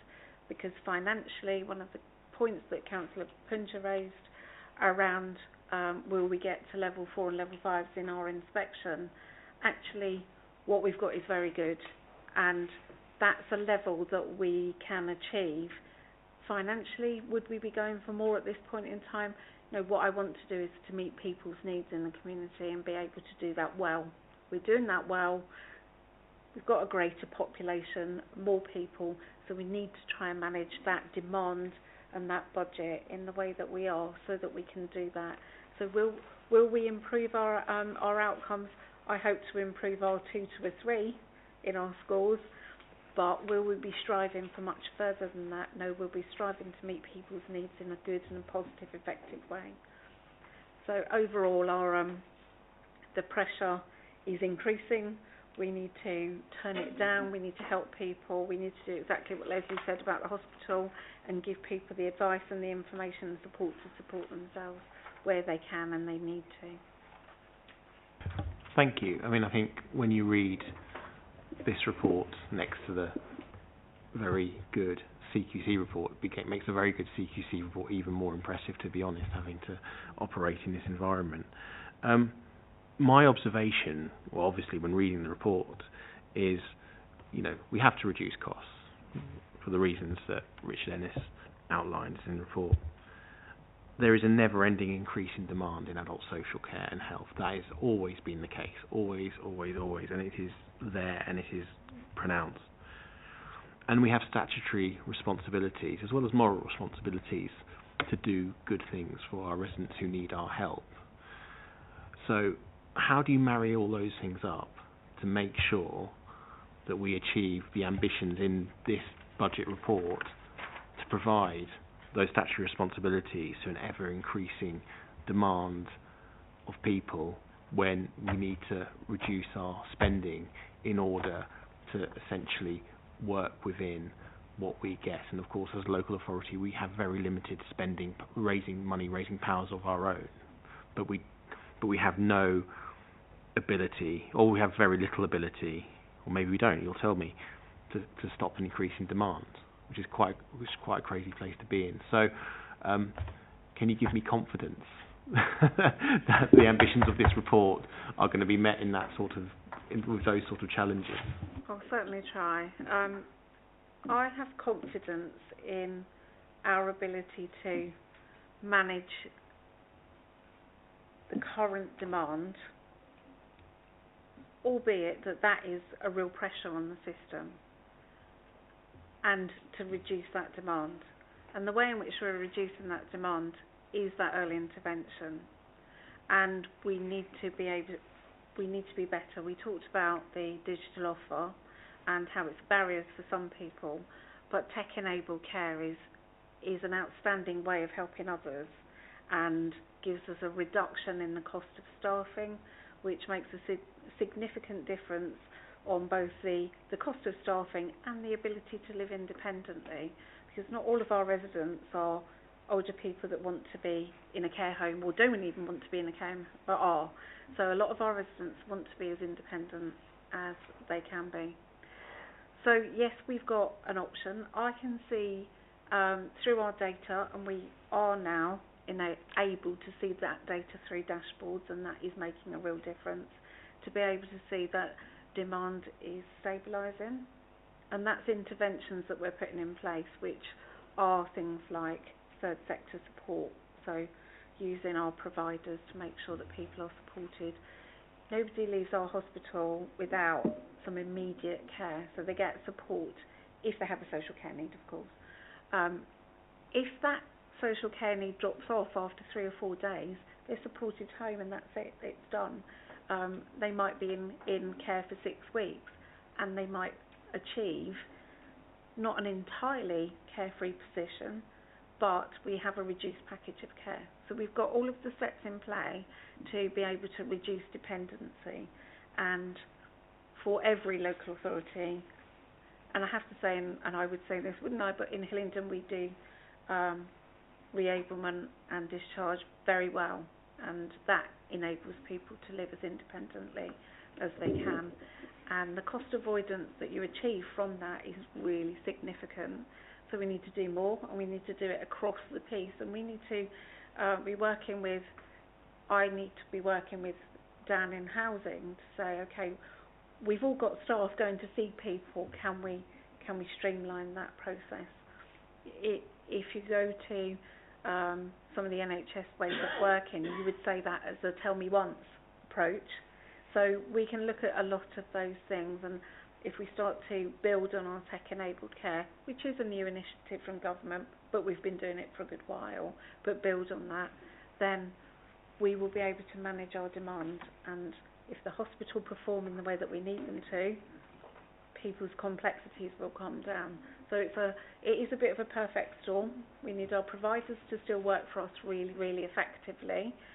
We have a reducing budget and availability to them, but we also have some opportunities, and we have to focus on the opportunities to get this done. If I could just add to that, please. I mean, I think that it is about the honesty, and in a brutal way, we don't want people to come into social care. That is absolutely the bottom line for me. Nobody wants to. I don't want to be in a care home. We can do much with our voluntary sector to help, and what we need to do much more in this borough is to look. We know our residents.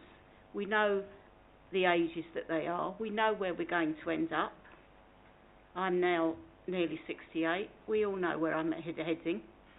You know, I wasn't very well a couple of years ago. Thank goodness I'm not needing health care at the moment. I'm touching wood. But we've got to look much more at our residents to work out what is going to happen to them, what are we going to do about it. So it is working with our health colleagues, and of course now we have our health colleagues in the building with us. That is a really, really good step. So for me, being brutal, it's about keeping people out of health care, but social care, but it's also about how we say that to our residents, because it's not easy to have to look at services, and so I don't want to talk about cutting services. I want to talk about remodelling the services we offer. For me, it's certainly not about trying to get rid of services. It's about what are we going to do with it. And for me, technology is a really big thing, and I'm really pleased that we've started to look at it within the council, because it is those pieces of technology that will identify the falling over. We've got an excellent falls prevention, which is very highly thought of in North West London. And just finally to say that when I sit on the Integrated Care Board, as I do, Hillingdon stands out as the best London borough for social care and some of the things we do. So we do it, I'm going to say, quite cheaply. And thank you for your comments, because it does make this care report much better, because we do it at quite a low price. Thank you. We're certainly, it's a very good point in terms of our unit cost per individual. Is our spending is low and our quality is good. So we're trying to maintain that, despite the fact that we've got pressure on our budget. And it's really important that we understand our statutory duties. We're always going to fulfil our statutory duties. People's needs will be met, but we will do it in a much more efficient way to do what we have to do. And that's how I think we, as a council, by working together across our departments, we will be able to deliver what we need to. And it's an unsung part of this borough. It's social care. The success of social care in this council is an unsung part of this borough's work. Our officers work silently and dedicated, and we don't hear about it because it's not with all due respect, it's not something you go to the electorate with. It is true, and being a local politician, you do definitely know there's a disparity which in what most of the electorate are interested in and what we have to spend our money on. And no, that was really interesting and really, really useful. And to be honest, that the sort of unit cost thing was actually new information to me, and again reiterates that actually makes it even more impressive. And you are completely right. ultimately it benefits everyone. The less people have to use our health and social care services. So, apologies, I jumped in. I think Andy, you wanted to say something, and I sort of jumped in with. I just had to get my big question out there. But Andy, is there anything you'd like to sort of add before I open up to questions from other committee members? Thank you, Chair. What I was going to do is just run everyone through the highlights of the report, really. This is the opportunity for the Select Committee to look at all the budget proposals within the remit of the committee. The feedback from this committee will be fed back through to February Cabinet and then ultimately through to Council. So looking at the services within the remit of this committee, on the revenue monitoring side for the current financial year 24-25, Council is reporting an overspend of 8.9 million, with the services within the remit of this committee forecasting an overspend of 4.1. Most of that is being driven by the adult social care placement costs, with underspend within staffing netting this down. There's 1.5 million in savings this year to be delivered, with all of those savings currently either on back or on track for delivery. Moving on to the medium-term financial support and financial strategy. Consultation budget presented to December Cabinet presented a £39 million saving requirement next year. Savings of 32.6 have been identified, leaving 6.4. But over the 5-year period, the saving requirement is 62, with a saving program of 65. So ultimately it does recover, but in the earlier years we are needing to draw down on reserves at the moment in order to balance that position. The largest driver of the budget gap is 37.3 million next year, which is driven by the corporate items from a rebasing exercise and looking at historic undelivered savings. On top of that, you've got 16.9 million being added for demographic growth and inflation. So looking at the services within the remit of this committee, adult social care is accounting for 3.2 million of that demographic growth, which you'll see is largely landing next year. So we're going to be right-sizing the budget, and as Richard said, so that we're not going into the new year with budget gaps. We've also got £2.2 million going in for inflation for placements, the remaining inflation being driven predominantly by the pay award, which we're estimating at 3% next year.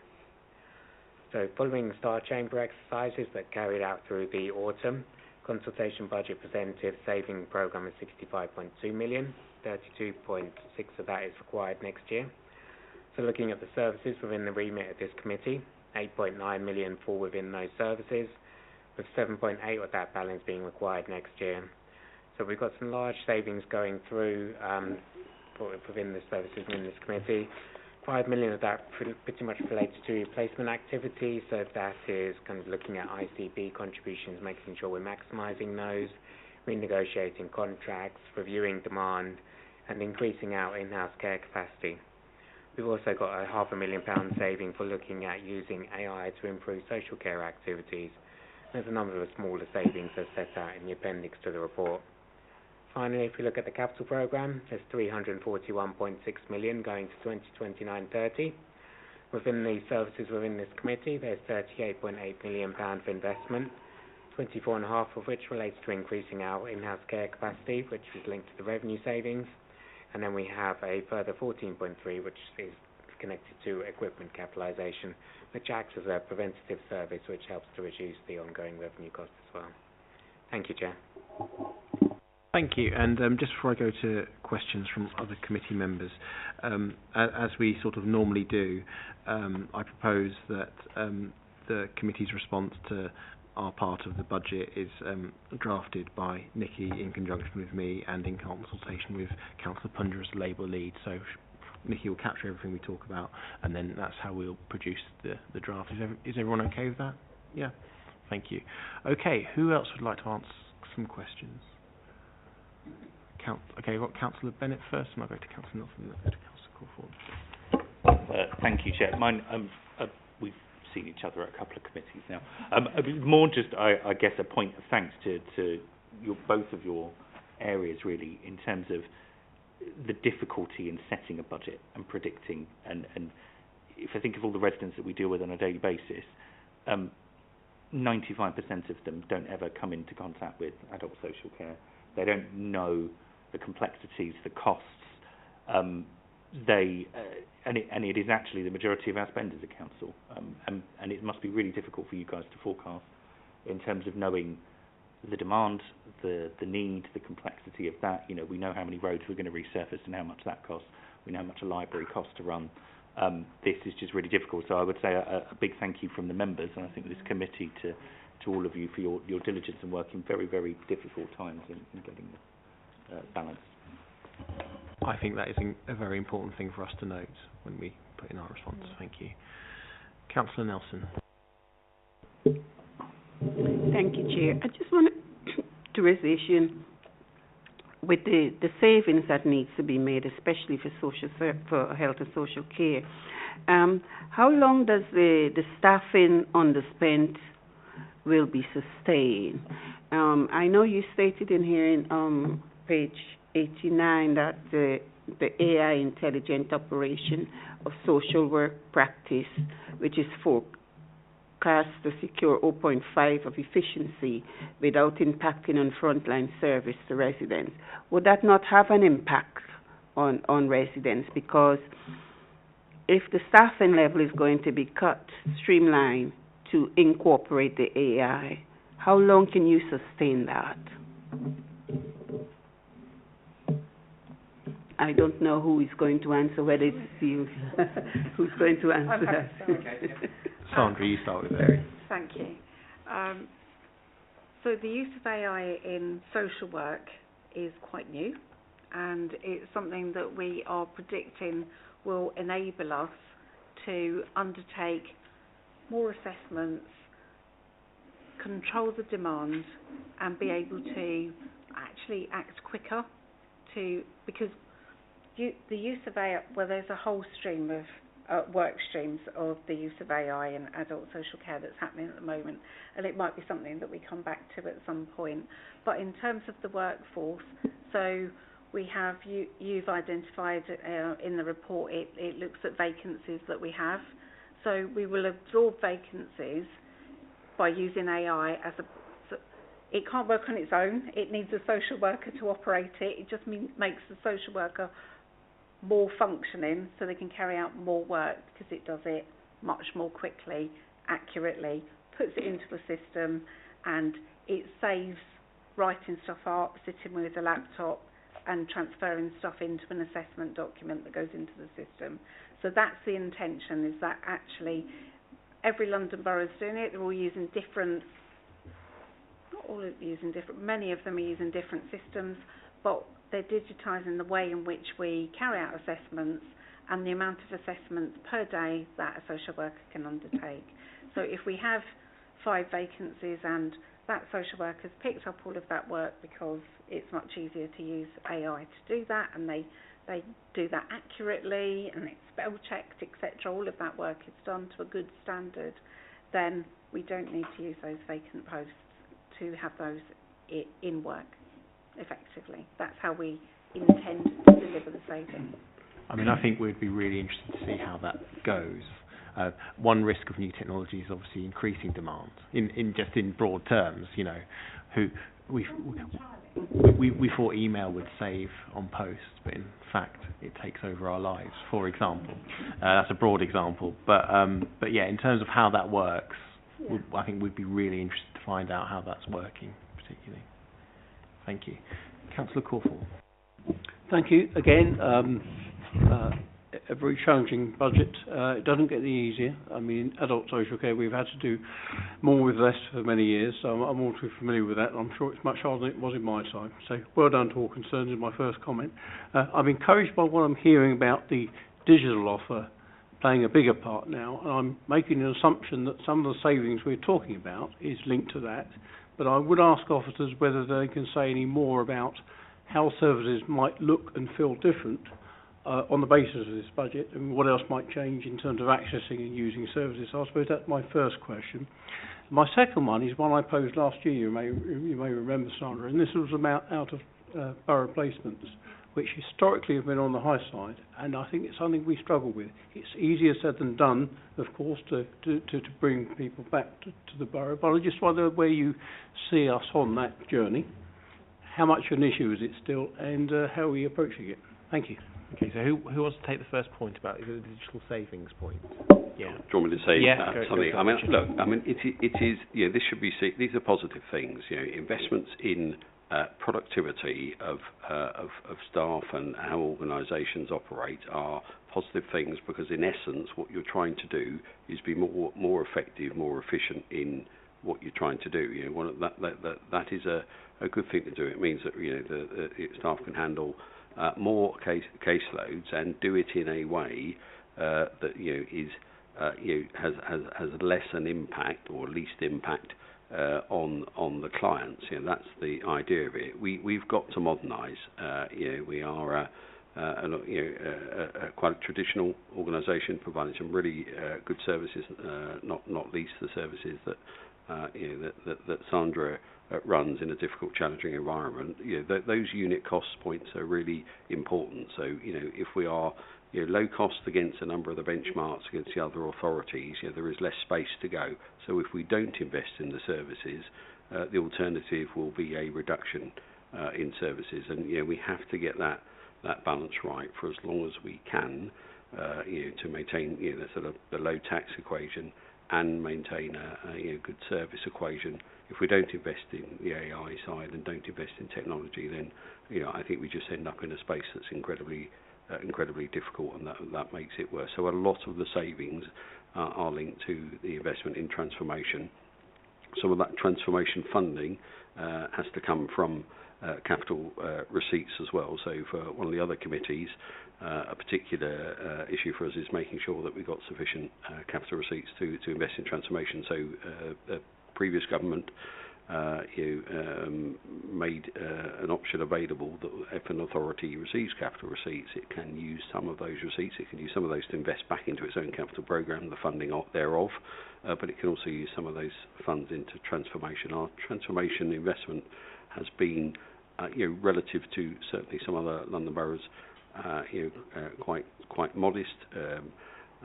That's and some of the boroughs that have got into difficulty have invested too much in transformation and not transformed as much as they might have liked. So we have to be quite cautious about it as well. So that's not about being risk averse, that's about being risk aware in anything we do. I need to certainly keep really on top of, not just for this committee's perspective, but those investments that we do in transformation will mean we take the reductions and make the reductions out of the various service budgets. So we will put the investment in, and I will take the budget away from the service area. So Sandra, in essence, has to be particularly challenging with Matthew Wallbridge, who runs that transformation service, and hold always in a constructive but robust, challenging way, holding Matthew to account for the delivery of that, and other directors are responsible for getting the cap receipts on. So this works as a corporate team across the organisation, across all of the cabinet portfolio holders. So we all have a role to play in the success of the council. But if we don't invest in the technology side, we will fall behind. But we have to be incredibly tight on it, because if there are many where it's gone wrong, and we need to be the ones where it goes right. Yes, essentially we need strong management, but I'm confident at the moment in our health and social care management. So, Councillor Cawthorne's point on out of borough placements. So it actually goes back to Councillor Nelson's point around the availability of placements locally. Some people, of course, choose to go and live where they would like to in their placement, so to be near family or to be in a certain area. But our out-of-borough placements, we would choose to have more beds locally, for example, for older people with dementia.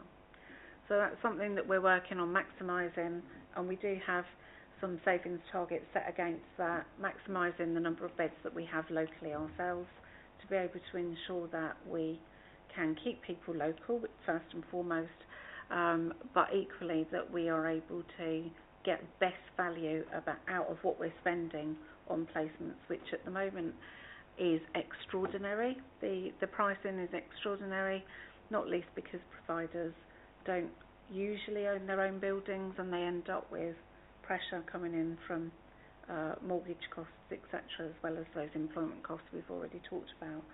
So the opportunities are coming on the stream hopefully this year for people to be retained locally and for us to be able to have more beds locally for us to place people. You might remember from previous committees that actually we have more care homes in Hillingdon than most other, with the exception of Ealing, other London boroughs. However, in our care homes, because Hillingdon is good value and it's a good place for people to live, there are more residents, more than 50% of the residents that are in those care homes are from other boroughs, because frankly they'll pay more, and we just need to tip the balance in the market and try and manage that in a different way by securing our own supply. We can't offer a Hillingdon card discount, can we?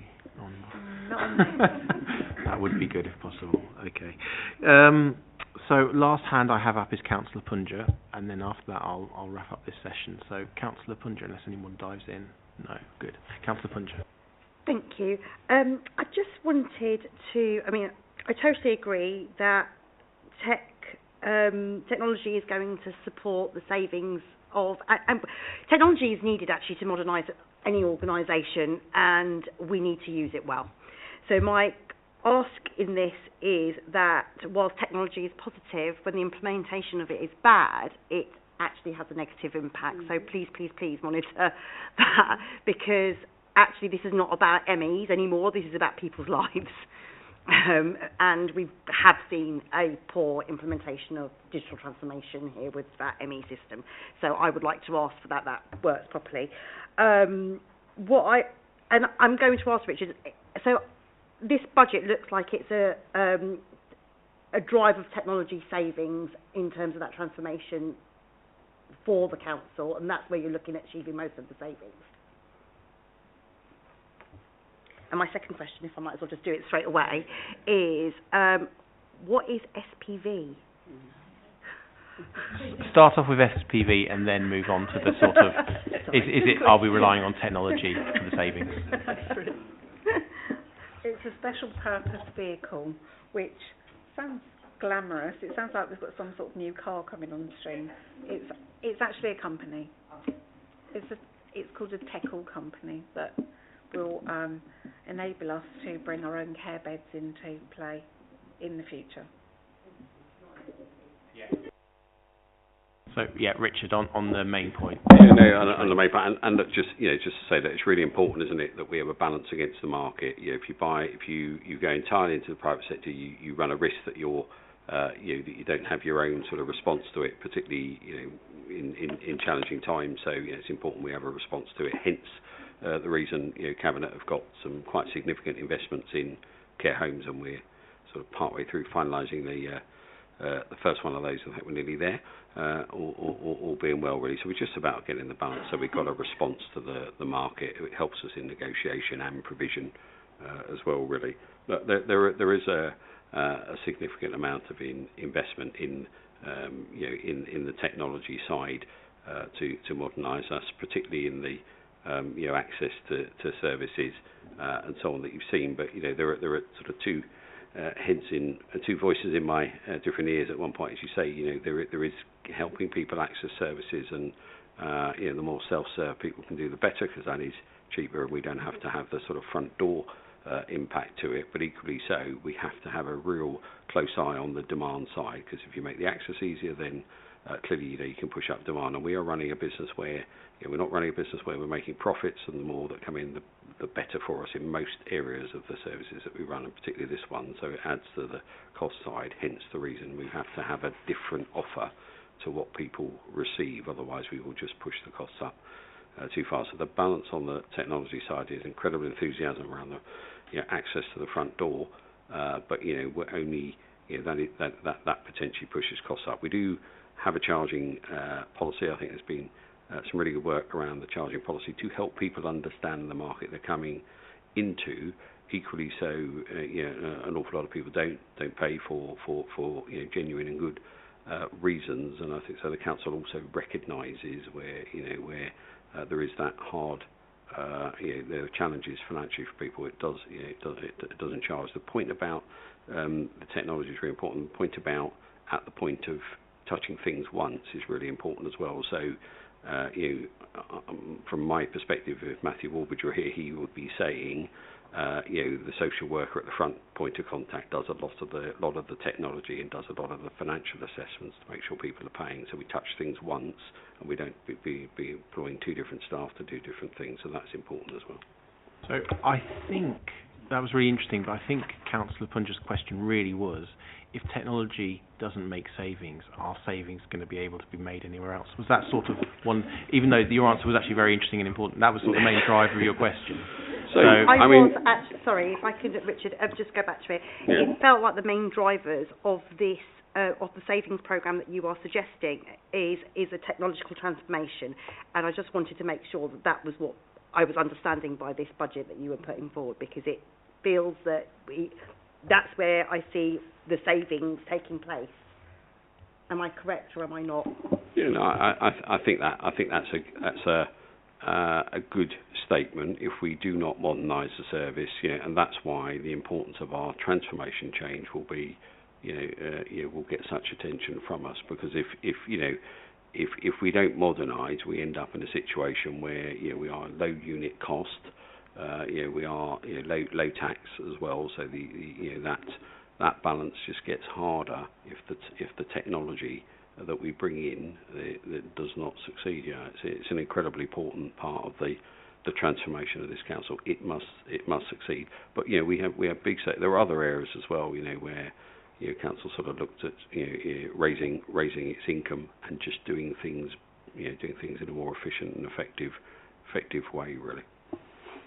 Okay, one more point, and then is that okay? One more point? I was just going to ask about the risk of that, in the fact that if it does not take place in the shapes, then what are you saying are the risks? Because digital transformation is an investment, it's a process, it's a journey, it's a platform, it's a test and trial. So therefore, if that does not take place, where does that leave our portfolio? So, I mean, you always have to have alternative. What do you do instead? There's a culture approach, I would say, first of all, that we're really pushing hard, which is directorates, service directors, corporate directors have to live within their budget. So they need to constantly be looking for alternative ways to do things. And access to services is important, and how you provide the service is really important as well. Some of that, we aren't going to be groundbreaking in everything we do. Some of the areas of providing services are there already and are already being trialled, and we'll just increase the volume of the things that we think are already there and safe to do. But we'll have alternatives to do so. What we're endeavouring to do is make sure Hillingdon helps out Hillingdon, because I don't think anything's coming out. There's no sort of silver bullet that's suddenly going to rescue us. These are national challenges and national problems that we have. But we will, you will look at the access to service. How high is the bar before you get services, and what are the services you get? We have to constantly get them. Councils have been doing this for many years. These are conversations that have been going on for a long time. Councils constantly find efficient ways to do it, and this directorate is, it's our biggest spending directorate, so it must continue to do so. But we will constantly think of alternative ways to come back and balance the budget. Sandra, and then I'm going to wrap up. Sorry, in terms of the digitisation, unfortunately, or fortunately, however you want to look at it, we're not the first in doing what we're doing. And I'm part of the London ADAS and the National ADAS group of DASs, and we talk about the innovation that we're using at the moment. We exchange ideas. There's a lot of funding coming along for digitisation, and everyone's recognising the need for change. Richard would say I shouldn't say this, but irrespective of the savings target, we have to change the practice, because the practice needs to be better, which will drive the savings. So we have to start here to get to there. So hopefully what we what we're going to do, it's going to be a successful programme because we need it to be for social work, not for, and that will drive our savings, and we need to make sure that we make those savings because that's what the quality service that will continue will arrive from. So it's kind of that circular piece that we must achieve it. There isn't an option really. We need to make it work. Thank you. Andy? Thank you, Chair. I just wanted to add one extra bit to that, which is outside of the remit of this committee, but if you look at the budget strategy, we've also proposed to increase the Council's general contingency from £500,000 to 5.5 million, recognising the amount of challenge that there is in delivering this budget. Yeah, and that's an important risk awareness point for us, really. All good councils will have a contingency in place, really, and the Cabinet were really Kit Leader and Cabinet were really keen that we made sure we had that balance because we are doing so much change. But we're not the first to do it. I think that's probably a safer place to be. If we were groundbreaking, then you might make the 5.5 a bigger number, mightn't you? But Okay, so us councillors are going to have another opportunity to talk about the budget at the end of February, so look forward to that. But I'm going to use my privileged position as chair just to sort of make one final point before we go away and draft our recommendation. And it actually, what I was going to say was very similar to what you said, Sandra. The money and the cost and demand is the truth and it's the reality, but what we have seen here through adult social care, and especially coming through the CQC report, is what actually drives us is providing that good service and that very good service to residents. So while we do need to think about modernising, cutting costs, all that sort of stuff, that's our environment, but that's not our motivation. And so far, I think the evidence shows that we've achieved that very well. So I'm a great backer of people, actually, and I think if you have the right people, you can do the right things. So we'll go away, and myself, Nikki and Councillor Punja will draft something, but then obviously I assume many of us are going to be speaking, or us councillors, at the end of February on this again. So anyway, thank you very much for all your work on the budget. We know it's very challenging, and Councillor Bennett's point will be put in our report as well about, especially in this area. So yes. Thank you. I think that's it, isn't it? Yes. Excellent, because we did the other stuff early, didn't we? Okay, so I can call this meeting to a close. Thank you, everyone. Thank you.